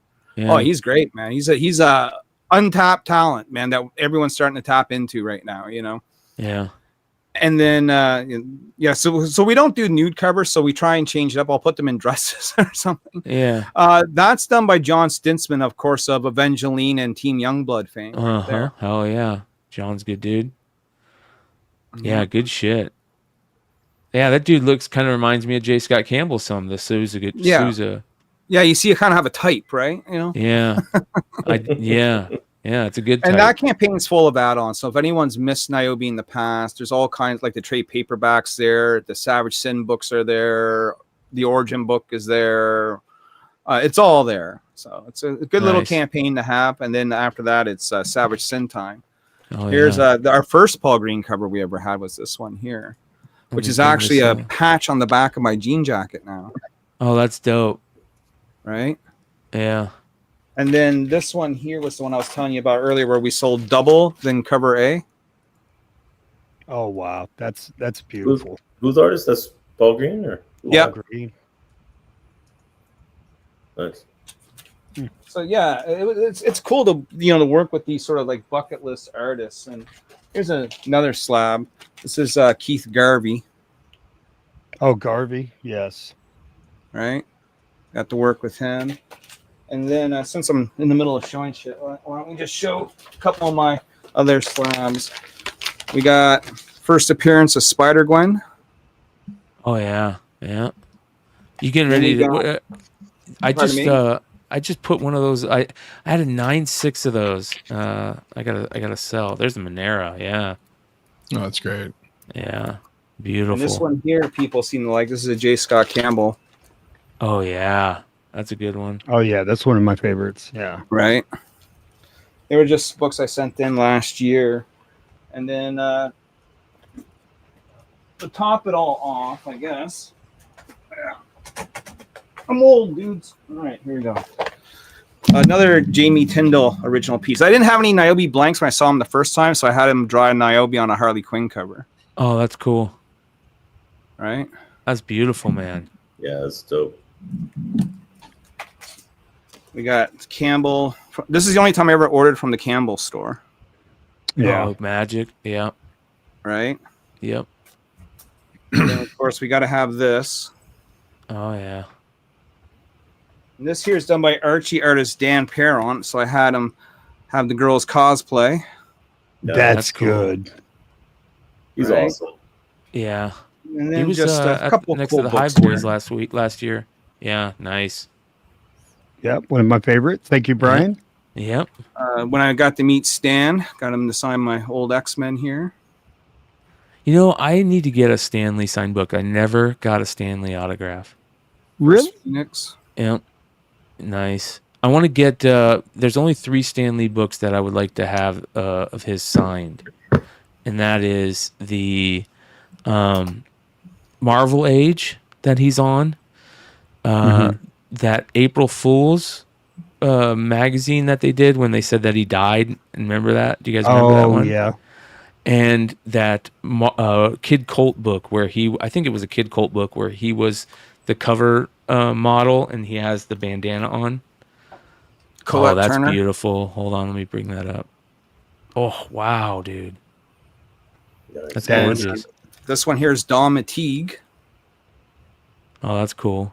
That's beautiful. And then we have another Colette Turner. Before Dan Mendoza had left Action Lab, she was doing some Dollface covers for them. So I had her do Nyobi cosplay in Dollface. That's nice. Wow. And that's my show and tell for today. Man, I'm going to have to around, find bro. some of those artists and get some sketches done on some of those artists. You're going to start the auction off at $10? Right? I did try to sell on Whatnot. No one came by, so I kind of gave up on that idea. So this bro, is a if you go on right now, you would have sold all those books, bro. this is a big deal. Holy shit. Check this out. Oh, it's my buddy Rob. Yeah. The aftermarket. Any of you guys really into the aftermarket? Can you tell me, has Deadpool Corp popped in prices? Is Lady Deadpool popping? I have 2 seats in the Hall H screening, straight VHS. Will I see you there is the question. And no, Dave is not allowed to go. They have him on a card. He had a lot of the aftermarket. Wow. So did he just like kind of like let it slip in the Rob way that they're going to be screening it in Hall H on Thursday? There. Confirmed. Yeah, they should have done what you said, Clutch. That would have been the biggest. That would have been one of the biggest things at San Diego Comic-Con ever, dude. Yeah. Do you think Petco, man, they should have like rented out Petco, put it on the big screen out there. Oh, sold seats in there. That would be crazy. I mean, yeah. I'm sure people would pirate the hell out of it, and people would be up on the rafters watching. But like, true. I don't know. You want to make a splash? That's how you do it. Yeah, true. That's very true. Bro, you guys seen some of the leaks on that? It's crazy. Yeah. I've not been watching. So this is what eBay put out, which is kind of cool. They put Void Rivals. Look at that. Yeah, that's the San Diego variant right there. Yeah. So that's pretty cool. Pretty awesome. That's good that they're finally pushing some of these out. Yeah, the word's getting out there, which is cool. Yeah. Speaking of eBay, guys, anyone out there in the chat that is interested in some of that Nyobi stuff I shown, my eBay stores where you're gonna want to go get that. Perfect. Yeah. I'll put that in the AOA. Do me a favor if you're still here, brother. Throw that in the live chat if you get a chance. I have no moderator rights, so it won't let me put that. No links when you're not a moderator. Hold on, let me change that. That's easy to do. Yes, I got the power. There we go. There you go. You're set. Thanks, brother. Yeah, appreciate that. All right, what else do we got going on? Is there anything else at San Diego that we haven't talked about that has popped off? When are you heading out, Vinny? Wednesday. I'll be there Wednesday morning. Nice. Yeah. Nice. Yeah, I'm really stoked, man. It's getting really, really close. When are y'all getting in? I'm leaving Tuesday morning. I got Yi flying out. He's gonna be here. I'm leaving Wednesday morning. He's gonna be flying out Tuesday. And then I'm gonna rent a car, and I'm just gonna because the drive from Phoenix to San Diego is great, man. It's a cool drive. Really? Nice. Yeah, it's only like 5 hours. 6 hours, and I can go rent a car for like $100, and $50 in gas, and then I just drop it off as soon as I get there, and then I tell them, hey, I want not the same car, but the same type of car on the way back, and I pick it up on Sunday afternoon and just drive back. It's great. Yeah. Fuck yeah. It's cheap. It's super cheap too. And then I can take a bunch of shit back, right? I'll usually just get like a sport, like a SUV, and then I can fill it up with books, and then Yi will have books, and I think Dennis is flying out. So Dennis is it's gonna be a fun ride. Me. Next year I gotta go to San Diego Comic-Con, brother. Yes. Just say, and you know what? And Hood, you need to go next year too. Just make it just make it a thing. I just want to get like everyone I know from like YouTube and the comic book community. I want to throw all you guys in one room and let's just have a party. You know? Yeah, that's all it is, bro. That's all it is. It's and I say this all the time. I've been at the show the last 2 years with Leg, and the way it works is you get up in the morning, you go to the con as soon as it opens. And Vinny knows this, Clutch knows this. You get up and go to the con, and then you're there for a couple hours. You go have beer beer and lunch, not lunch and beer because you're with Leg. So it's beer and lunch. And then it's 2 more hours at the con, and then it's dinner and the same thing. And when you're out, you're seeing all these people that you don't normally see. So it makes it fun. It makes it like a business vacation type thing, Anyways, it's a blast. I love it every year. Yeah, it's gonna be good. The exclusive stuff, though, there's only a few things that I'm gonna pick up. I think I've already talked about. I'm gonna hit up the Alex Pardee stuff. I'm gonna hit up the Coffin Comics stuff. I'm gonna hit up the Art Adams stuff, the J. Scott Campbell stuff. And then there's a couple of other places that I think I've added to the list, but other than that, nothing crazy. I probably should check out Mondo. AP booth and tell them I said hello. I will for sure. Stop by the AP booth. Are they going to be selling any of the Nyobi Outbreak stuff there? I hope so. I'm going to message them about that because at one point they did a con last year, and I said, "How come you didn't have any of the books out?" Well, they were like, "Well, because they were already sort of passed on in the sense of like they've been out for a few months." Like, no, God, no, stock up. Yes. You know what I mean? Yeah. If they have some, they will sell. That's for sure. Steel Cartel. There's Steel Cartel. We were talking about the Lobos issue last night. So, yep. I'll be. That's Saturday night is going to be a interesting night. Very interesting night. So. Josh, the amazing animator, really wants me to show you guys his cover. Can I do that? Oh yeah, let's see it. Do you have a link for it? No, I'll just share screen it. Okay, perfect. No market report tonight, you guys, just because I've been getting ready for San Diego. Oh wow! So this is the newest property. He's in your chat right now. This is from Josh, the amazing animator. You guys mentioned tentacles. Yeah, that's happening right now. But no, it's not hentai or anything like that. Savage Sin is a straight out just fantasy comic book. These are sort of the covers that we got. This is the campaign that we're going to be running. Oh, that's beautiful. That looks like that's done by Greg Bo Watson. He's known for his Zenoscope work.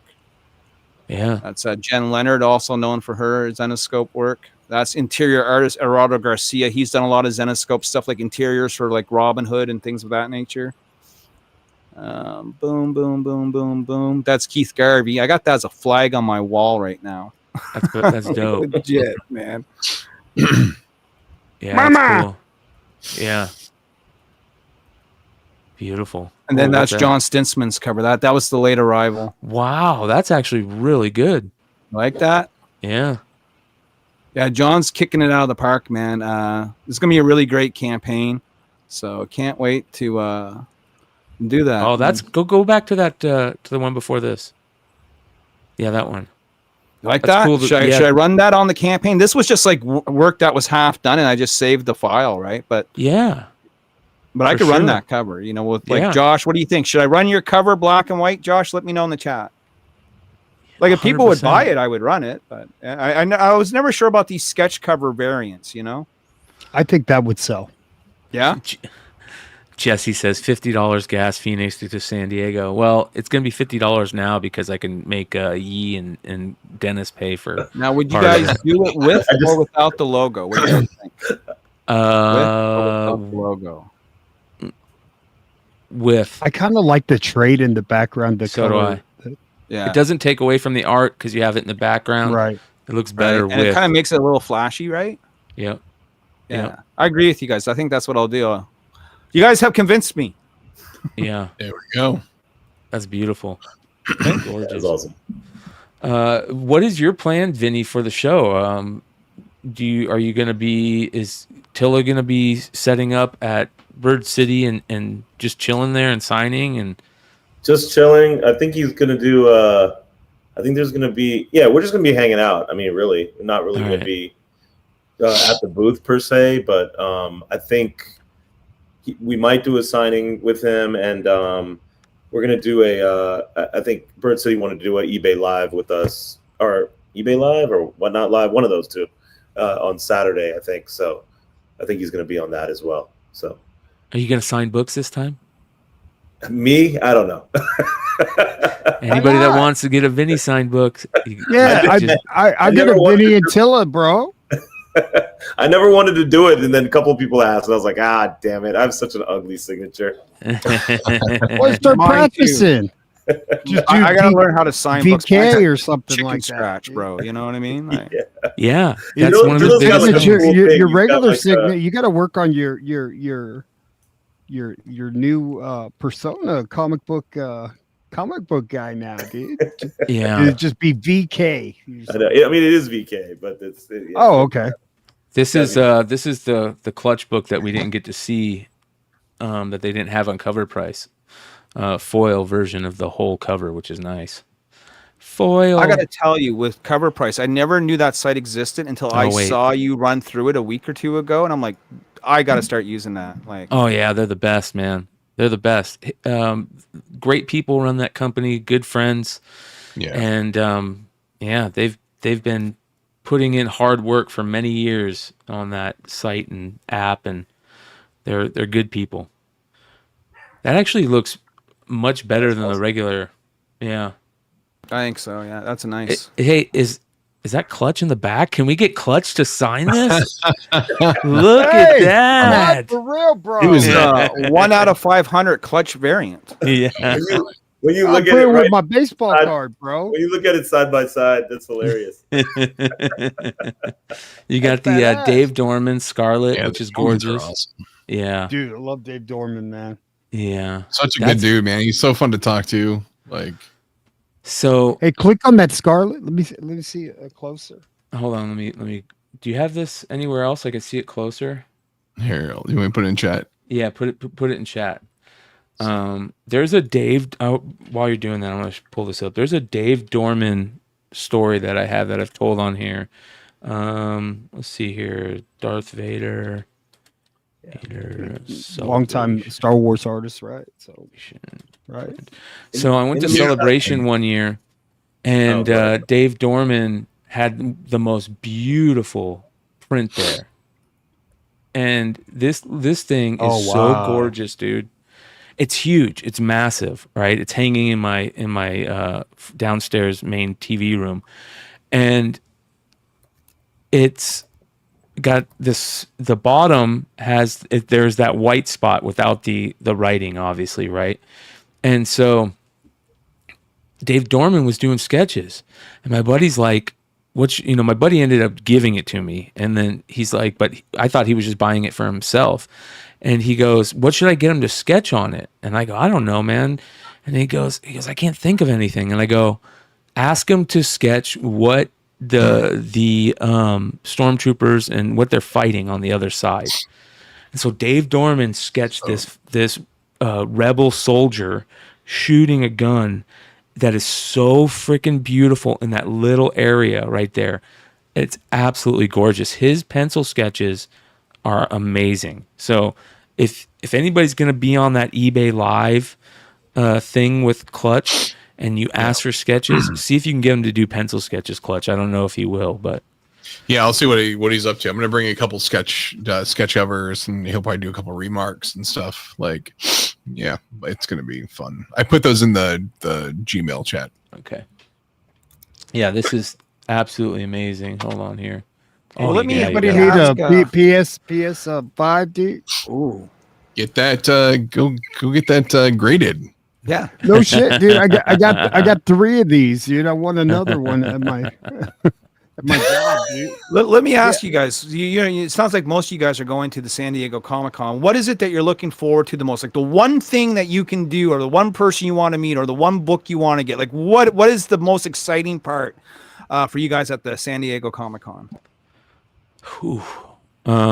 For me, and this is an honest truth, it's just hanging out with my friends.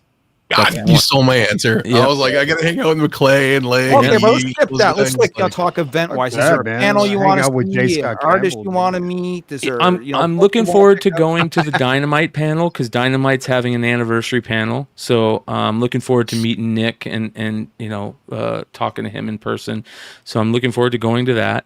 I'm looking forward to doing the fandom event. That is going to be fun.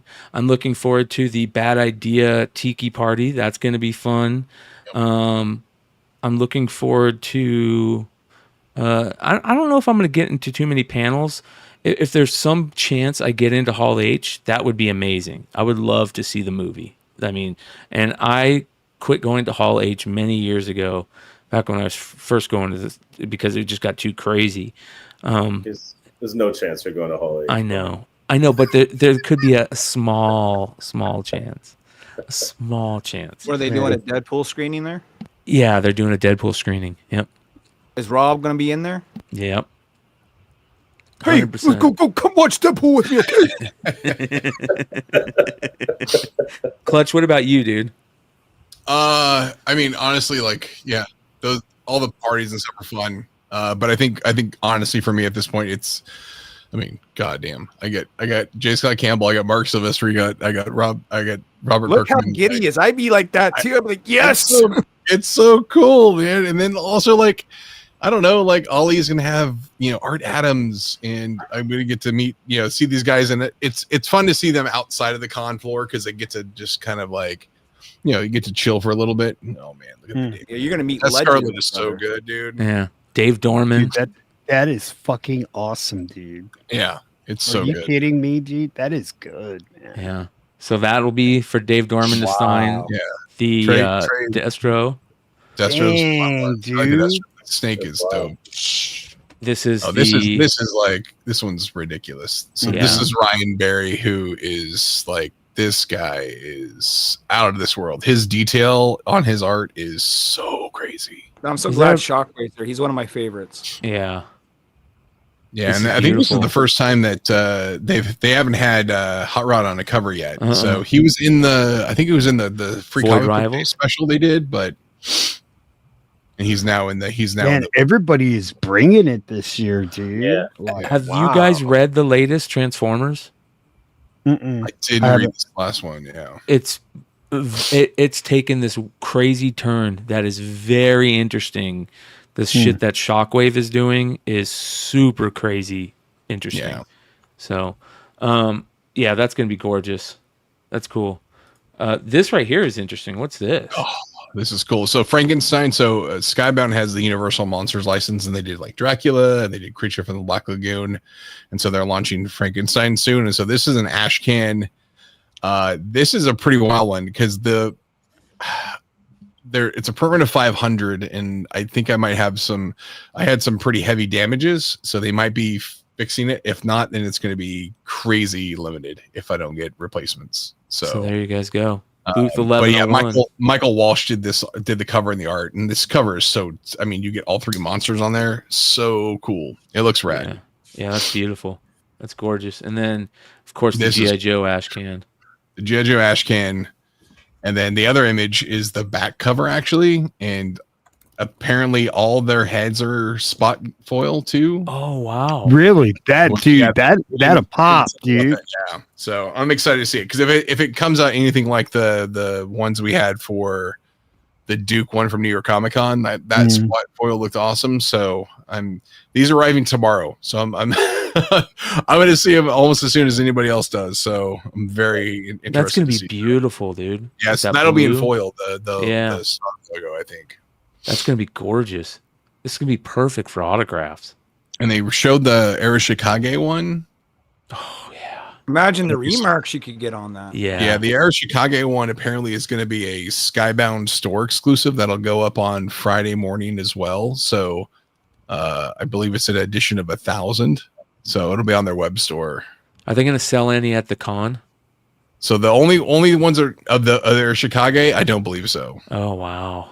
Just on their web store. Those will sell out very quickly. I would, yeah. I'll be in my booth in the morning ordering some books to get. So what day does that happen? Friday? Those are Friday. Yeah, all the Joe stuff is Friday. So I think there's a Skybound Energon Universe panel on Friday, which I want to go to that. I think it's probably worth going to because last year's was pretty fun, and that's where they had the Transformers ash can. So who knows? Yeah. And then I think there's also a Hasbro panel that day too. So I would probably keep my eye out for any of that stuff. Like, yeah, I'm gonna pick up the the Hasbro exclusives. Right, Hasbro's doing the the Cobra Commander classified as sick. Yeah. So I'm gonna pick up a couple of those. I'll pick up one for Nate. It's gonna be awesome. It's gonna be awesome. I'll tell you what's gonna be awesome is like Clutch is gonna get Campbell to go, Mama, live on eBay, Mama. Yeah. It's gonna be fun, man. It'd be awesome, bro. Yeah. He's go, who the hell's Red Hood? And I go, bro, I'll send you a shirt. Got it right there. Got it right here, bro. So, Igor's talking about it in the chat. There was DC did this all in. They're talking about this all in stuff, and we talked about it a few weeks ago, I think, when the rumors were first going on. So Scott Snyder and Joshua Williamson universe that they're going to be doing. So here, we'll go ahead and play this real quick.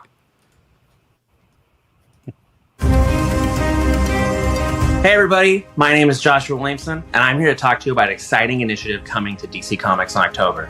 But I'm doing it with an old friend, Scott Snyder. Hey man, God, you look so fancy. You're freaking me out.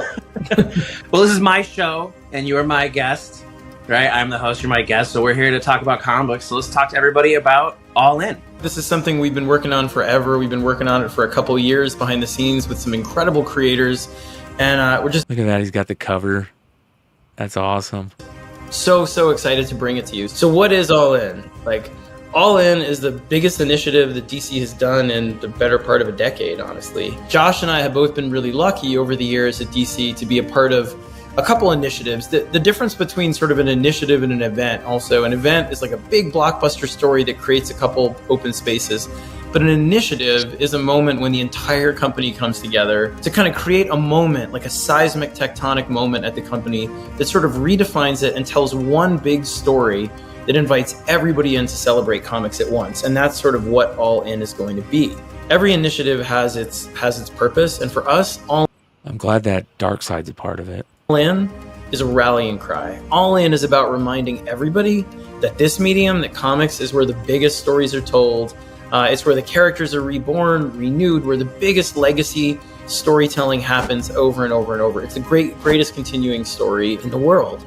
Yeah, and one of the things that we've always talked about the last few years is that whenever somebody tries to do an initiative, they always either try to do something brand new with new stuff, or they try to do stuff that always embraces the classic. And one of the conversations that Scott and I were having the last few years was like, how do we do both? How do we do a new story that introduces all of these pieces of like brand new stuff, but really elevates all these classic pieces that we really love? It starts with story. For us, like every great initiative has a character, has a sensibility, but it's a story. It's about creating something that opens up opportunity for creators to come in, do stories that they want to do in the best way, in the biggest way possible. Again, an initiative like this, like All In, is about inviting everybody in, all the existing creators, some new creators, everything, to tell their best stories and to begin them all at one point. I think that all sounds great, but I'm so tired of starting over fresh. And I know that it's probably gotten to the point where it's they need to do it again, but I just wish laterhood. By the way, Larry, anytime you got to bounce, all you got to do is just throw up the deuces. Oh no, I worries. love this, man. Okay, I got so much to say on this. all right. I love you guys, man. Nice right, meeting you, Larry. You too, brother. Later, guys. Have a good one, man. So we'll let this continue, but I just hope that if they do this, that they don't. I just don't want to see it again in 2 more years. So here we go. The idea is to create the greatest jumping on point for you guys in many, many, many years, where DC will be starting all kinds of books, like brand new books, and your continuing series, the series that you love. There is no reboot, there is no retcon, but they will have new story arcs beginning in October. Everything begins there, and it all starts with the All-In #1 special. And that's one of the things, like right now we're in the middle of this awesome Absolute Power event with Mark Waid and Dan Mora, and they're totally killing it. Awesome storytelling there. It actually ends with some really big moments for the DCU. And that's where we start picking things up with All-In #1 in October. It's going to be a flip book. Scott and I co-wrote all of it, but it's a flip book where one side is being done by Daniel Sampere, who is awesome, who I did Dark Crisis with. He's killing it on Wonder Woman. And the other side is being done by Wes Craig, who is an awesome, awesome artist. And we're really excited. When you guys see the pages for this, it's going to blow your mind. Now, on the Daniel Sampere side, that side is going to focus on what is going on in the current DCU post-Absolute Power. And you're going to get to see a lot of this through the eyes of Superman. You're going to see some teases of the new storylines that are coming up. But it's all with Superman. The other side of the story is all through the point of view of Darkseid. This special, what it really does is... Fuck yeah. Are you guys playing that at 1.5 speed, or is that just how he talks? No, it's he's got to speed up. Yeah, 1.25. Yeah. Are any of you guys Darkseid Josh fans? does talk very fast, I can confirm. Oh, I can go faster with this. Are you any of you guys Darkseid fans?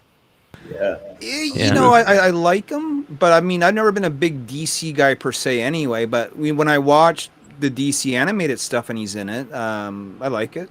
Yeah. I'm a huge fan of Darkseid. He's one of my favorite characters in comics. I love the whole New Gods and that whole Jack Kirby universe. And there's a storyline in Legion of Superheroes. I think it's called Darkness. It's something Darkness, and it is one of the coolest fucking Darkseid storylines in comics, and it's really good. You wouldn't expect it, but out of nowhere, it's really good. It reintroduces Darkseid as sort of who he should be, right? The greatest villain in the DCU, the end of all things, and there have been some amazing stories about him. But what we kind of came up with, along with a bunch of great creators, Mark Waid and everybody else, kind of working on the lead up to it, is that during the events of Absolute Power, unbeknownst to the superheroes, Darkseid starts to realize that something has always been missing. He senses something in a special moment during Absolute Power that we don't want to spoil, but he senses something has changed. And once he realizes this, it sets him off on a quest that's going to bring him into direct conflict with this new Justice League that Superman is setting up, this more robust Justice League. And the collision between those two forces will reshape the DC cosmology in a brand new way, in a radical way, in a way that we're really excited about. And in the midst of that, it will create, one thing it creates is a dangerous, wild new planet, a new DC universe, where we've invited in some of the biggest names in comics and some rising stars to reinvent the characters in personal and passionate and daring ways, all in one shared space, and as part of a bigger story that we'll be telling over the course of the next few years. That's the thing to understand. A great initiative. It launches begins with a story, and that story creates a driving force for the company for years to come. And that's what we're trying to do here. This story about the kind of collision between Darkseid, the Justice League, and what that engenders is going to be something that's going to shape the DC universe for quite a while. And that's one thing that's really important about this initiative is that even though we have these two worlds, we're telling one big meta story. And part of that... I'm cool with that. That's what we want, right? Isn't that kind of like what continuity is ultimately? Is one big like story that runs through everything? As long as they stick with it, I'm fucking cool with that. Well, that's what I was going to say, right? Every time we see one of these reboots, and they do tend to happen every 2 or 3 years, you know, from Rebirth to New 52 to whatever, right? They got to stick with something at this point. You know, like it seems like the spaghetti that's been thrown into the wall is not sticking, but we got to understand that in comic books, everything is 6 months behind. So whatever you're seeing now was written 6 months ago, right? So as the times change and the culture changes, I think you're going to see a new swing in comic books for the rest of 2024 and leading into 2025, where I think you are going to see some major changes, and hopefully the stories are better and they take this a little bit more seriously, because quite honestly, they're at a point where they're going to have to. Yeah. It's so fucked up. And I'm not reading the Absolute Power, but I'm following it, and it sounds terrible. It sounds god awful. Amanda Waller is a terrible character, in my opinion. To set the whole, to have her be the big bad. Hopefully they're going to kill her off in the end. And then the other thing that sounded terrible is how they're taking Jonathan Kent and making him like a bad guy and half cyborg now. It's like, what are you doing? Didn't they already mess him up enough before? Yeah. What are you doing? Like, do you just want to totally kill that character? So, but here's the good thing. This guy right here is such a good writer. He is such a good creator. The shit he's doing at Energon, the Energon universe, has been absolutely amazing. His writing, and then you throw on Scott Snyder, which here's the other thing. You remember when the whole thing happened with Comic Book Palace and Glenn O'Leary? Yes. Yeah, and they Mark Miller did this show, and one of the things that Mark said is that he felt like some of the really good writers, the all-star writers, right? That the Grant Morrisons, the Scott Snyders, the Josh Williamsons, the Mark Millers, they need to. It is their job to go back once every couple of years to one of the big twos and write good stories to keep the big twos running. Yeah, he said so much more than that too. It wasn't just bring in the legacy writers. It's also bringing in some of the top tier talent that people miss. Like he was talking about getting these old cats in to set the stage and the standard for the new younger creators to follow. Like, hey, we're gonna show you the Bible, and you're gonna follow it. that was sort of his idea. Mark Miller had. Yep. All right, here we go. That new world is the Absolute World. And so, Scott, let's talk about the Absolute World a bit, and let's talk about your book, Absolute Batman. Yeah. So it's been a lot of fun architecting all this stuff with you and everybody else. But one part of it is this is the Absolute Universe. So the Absolute Universe, what is it? Without giving too much away, because you've got to pick up the special to see how it's created. If the main universe is sort of predicated on Superman energy, right, and the sort of metaverse concept that was introduced before in Doomsday Clock and elsewhere, then this universe is kind of founded on Darkseid energy. Now, Darkseid energy, the Omega beams, they zigzag, they're chaotic, they're dangerous, they're wild, and that's the spirit of this universe. In this universe, the heroes come up in ways that make them underdogs. They have a lot less of the comforts and things that they have in the main universe. Without spoiling things in each of the books, they have to be tougher, they have to be more resourceful, they've got to shine brighter, and it makes them more badass, and it's fun. It's two universes, one prophecy. So we've invited in a lot of people that want to embrace that spirit, and they're going to blow you away with the takes that they've created for these characters for Batman. So it sounds like they're doing a little bit of both, even though they're saying we're not going to change stuff. They're figuring out a way to do it to not piss us off totally. Well, it's multiverse stuff again. Two universes, two sets of characters. I mean, what's wrong with Batman's chest there? I know. Yeah, it was a little weird. Batman, Superman, Wonder Woman. Yeah, look at that. Superman. Right, it's just a big block on his chest. Like, what is that? Yeah, where's the bat symbol? Right. I wonder if they're blocking it out because they don't want to show it.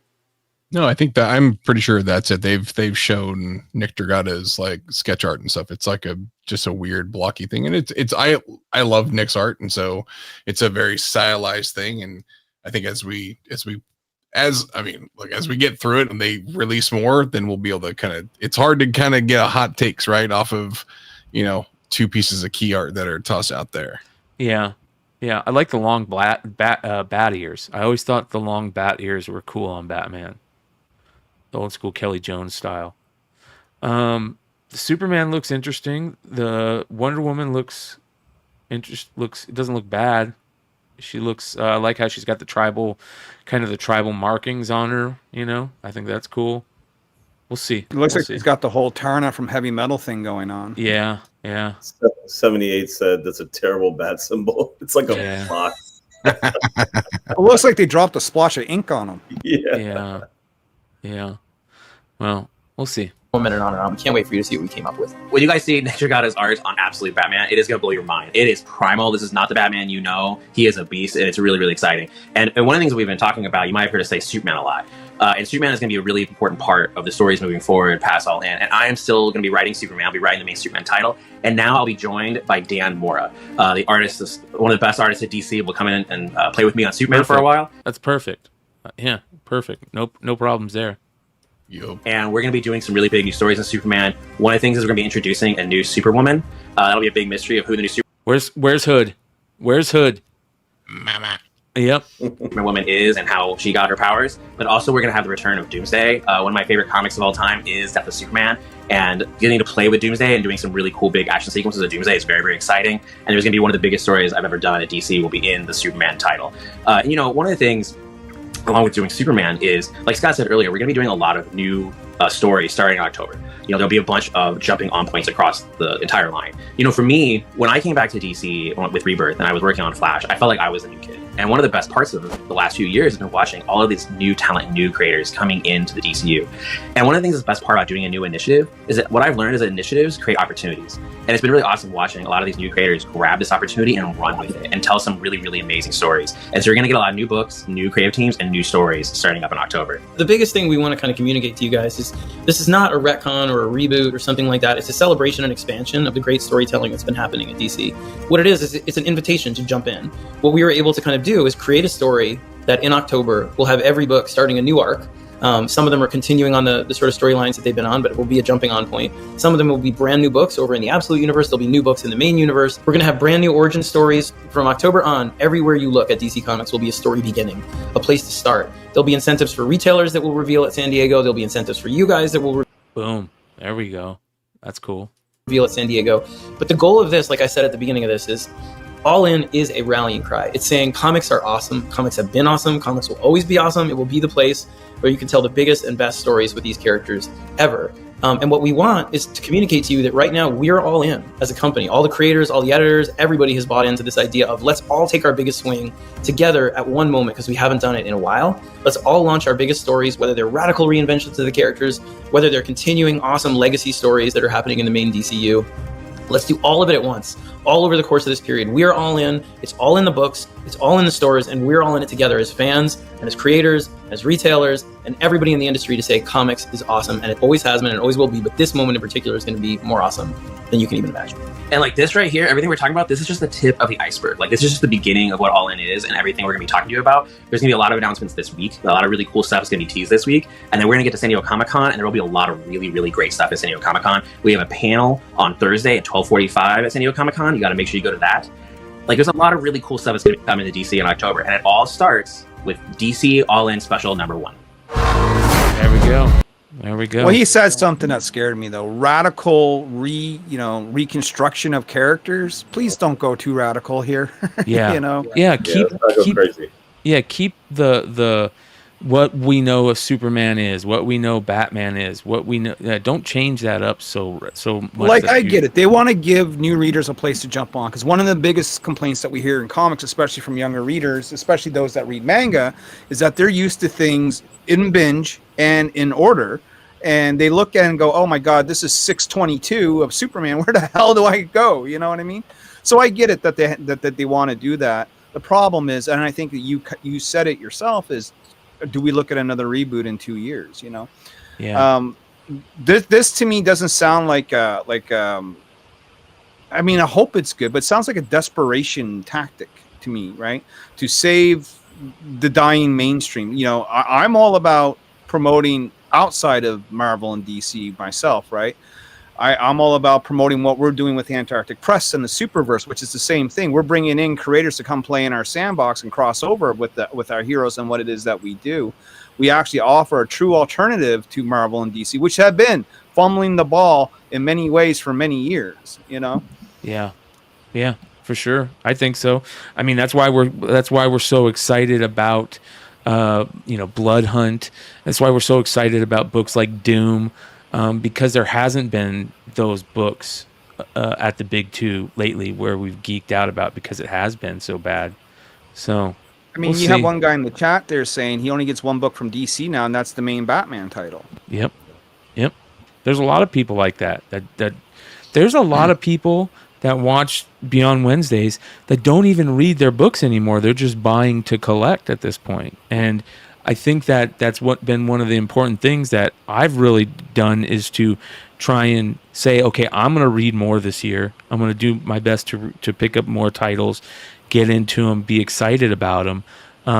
And here's the thing: if that's what this is going to do, it's going to cause me to geek out about a book like I did with Doom that Marvel put out, that Hickman and Sanford Green did, if some of these books are going to do that, then I'm all for it.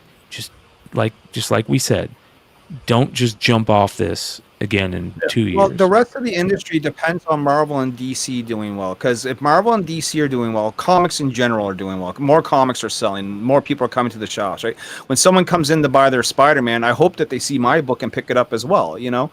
But when they do bad, it hurts. So if Marvel and DC fumble the ball with their resets, and that's kind of what they're doing is these resets, if they fumble the ball, you know, and people think comics are dying now, and if they screw this up, it could be even worse. Yeah. Yep. By the way, everybody, what's that? Said I ain't scared. Yeah, I know. We've had the death of the industry for the past 30 years. Like, yeah. Give me something different. Give me something new. And the way that it seems like, by the way, like the way it seems like they set it up, it's like you still got the main thing. We're giving you something new on the side. Yeah. Like, I'm all for it. Bring it. Let me get it weird. And I am too. As long as it's good stories. So here's the thing. We all love the weird as long as they're good stories. Just I was excited for the Flash stuff. That Diodato, and I think it was who was it doing Flash with Diodato? I can't remember. It looked like it was going to be really interesting, really good. It was just I did not like it. But I'm in, like you said, Clutch, I'm into that weird stuff, change it up. That's why I love the Elseworlds books so much as a kid, right? Absolutely. But I also, as a comic book fan, we have to realize that we hold dear that continuity. Like, that's such a big part of it.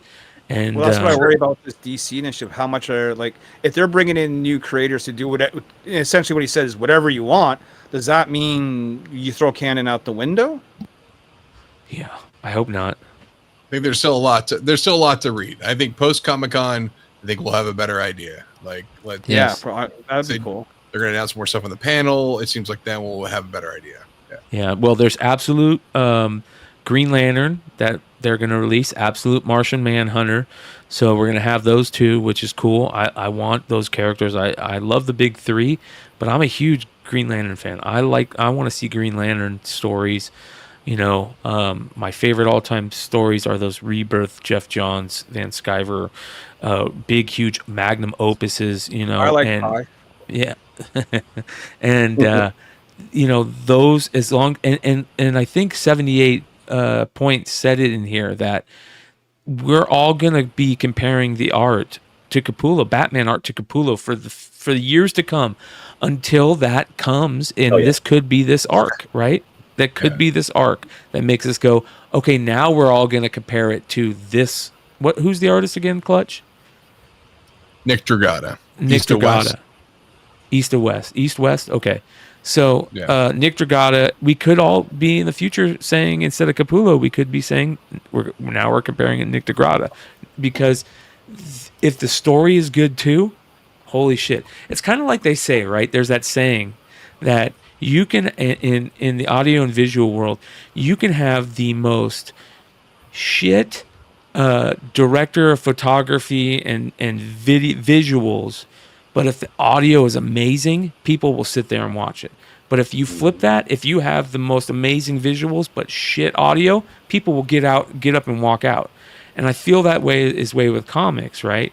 Like, I think that it's hard to read a comic book when the story is bad. You could have the most amazing art and shit story, and I'm just gonna not read it. You know, I'll be that's basically cover buyers now. The story has got to be there in order for people to sit there and continue reading it. Yeah. What are these? Oh, beautiful. Gorgeous. You're muted. You're muted, brother. I think you're muted, yeah. Still muted. God, I'm a real boomer. These are a 3-part connecting set, actually, by Greg Bo Watson of Zenoscope. I got them in the wrong order, but basically they connect together. We got Magic. Let's do it this way. Magic, Phoenix, and Psylocke. So these are reprints of Birthright and Origins, and we did the cosplay covers. It was like a really limited, exclusive Kickstarter that we did. Nice. Very nice. So for everybody out there that wonders where Legg has been for the last 4 weeks, be jealous. Gorgeous. He's up in your part of the country. I think on the West Coast. That's nowhere near me. That is I think way that's West out Coast. west. Yeah. So he's up in Canada, but on the other side. Look at that. Yeah, that looks like the Rocky Mountains out like British Columbia, Alberta sort of way. Whew. He just said I'm that on the other side of the country. I'm on the Atlantic coast. What's the weather out like by you right now? Humid. It's hot. It's we don't use Fahrenheit, so plus 30 Celsius and above. You know? Okay, so that's like in the 90s, right? Easily probably approaching 100. Yeah. So we're going full circle. We're about to call it a night, you guys, but we're going full circle. At the beginning of the show, in the smoke session, Clutch goes, he says something. He goes, "How you doing?" I go, "It's fucking hot out here." And he goes, "How hot?" I go, 118. And he goes, "Are you fucking kidding me?" Yeah, 118 in Phoenix, you guys. So I'm dying in Atlanta at 95, so I can't even even think about how hot it is for you. Dude, I just step outside the house and I'm sweating like crazy. We're cooking here in Inglewood, by the way. It was 77 degrees today. Yeah. Brutal. Asshole. Yeah. So, all right. Hey, thank you everybody that hung out for the whole show. 75 live to the end. I want to say thanks to Larry for hanging out for the whole show too, man. We appreciate you. Brother. You're welcome anytime, man. We appreciate you. Make sure you guys go check out the Nyobi 2 Remastered Edition. The link is in the live chat. I'll also drop the link for the Kickstarters that Larry has out there. Make sure you guys go check those out.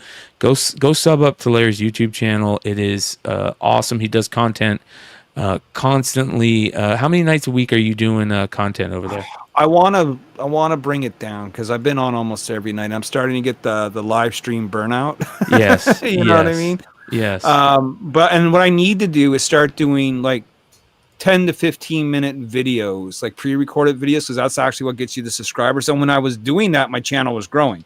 When I stopped doing that, the channel stopped growing. So it's kind of obvious what I need to do is sort of less live streams and more pre-recorded content. So I think that's what you're going to see coming out of me in the future. I mean, I'm not too worried about it until after I get my conventions done and over with. Then I'm going to look at how I want to reshape and redo the channel.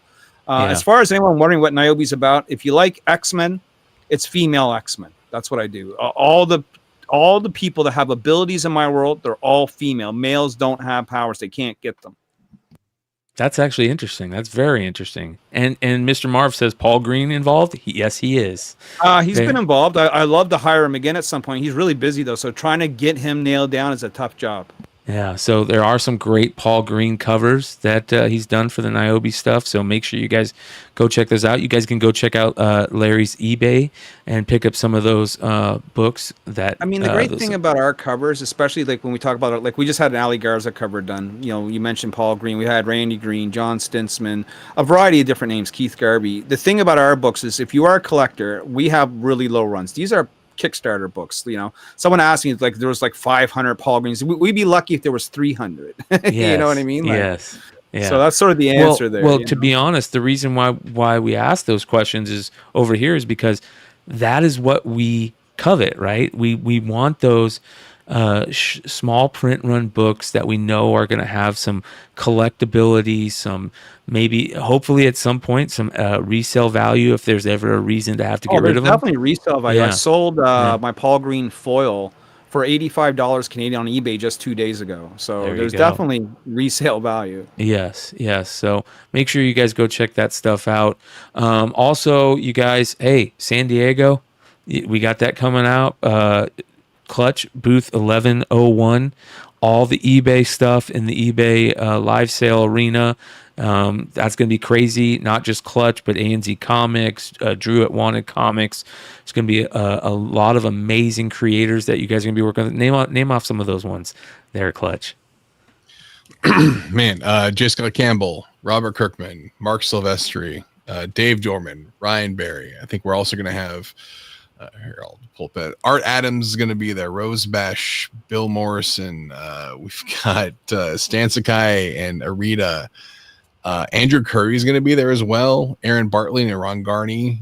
Stan Sakai and Julie Sakai. It is Amy Jo Johnson. It's stacked.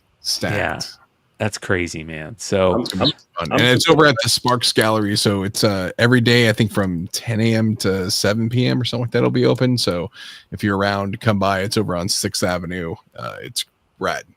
I think they did the Funko thing there like a year or two ago. They did a big Funko thing at that.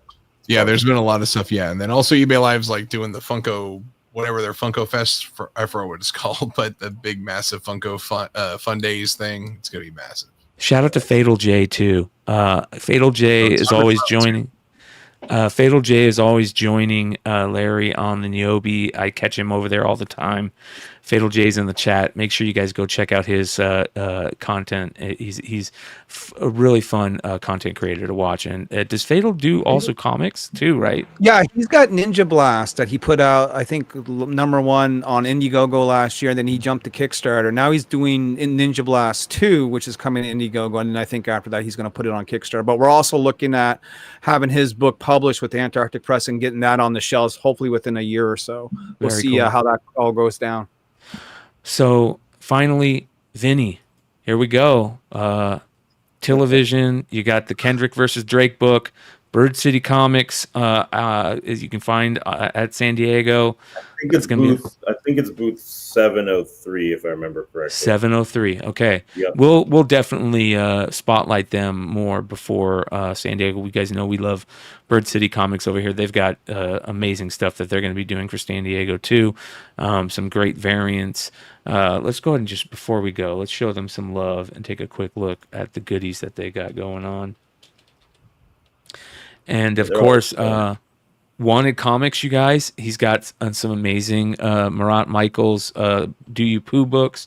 So Bird City is going to have the Lobos foil, which is going to be nice, and this beautiful Frizzen foil. So make sure you guys stop by there, of course, to also get the Television book. And if you're walking around the con and you see Tilla, stop by and talk to him, and you might have a signature or something cool to give you. You never know with that guy. So plus he's just a cool dude. So always good catching up with him. So yes.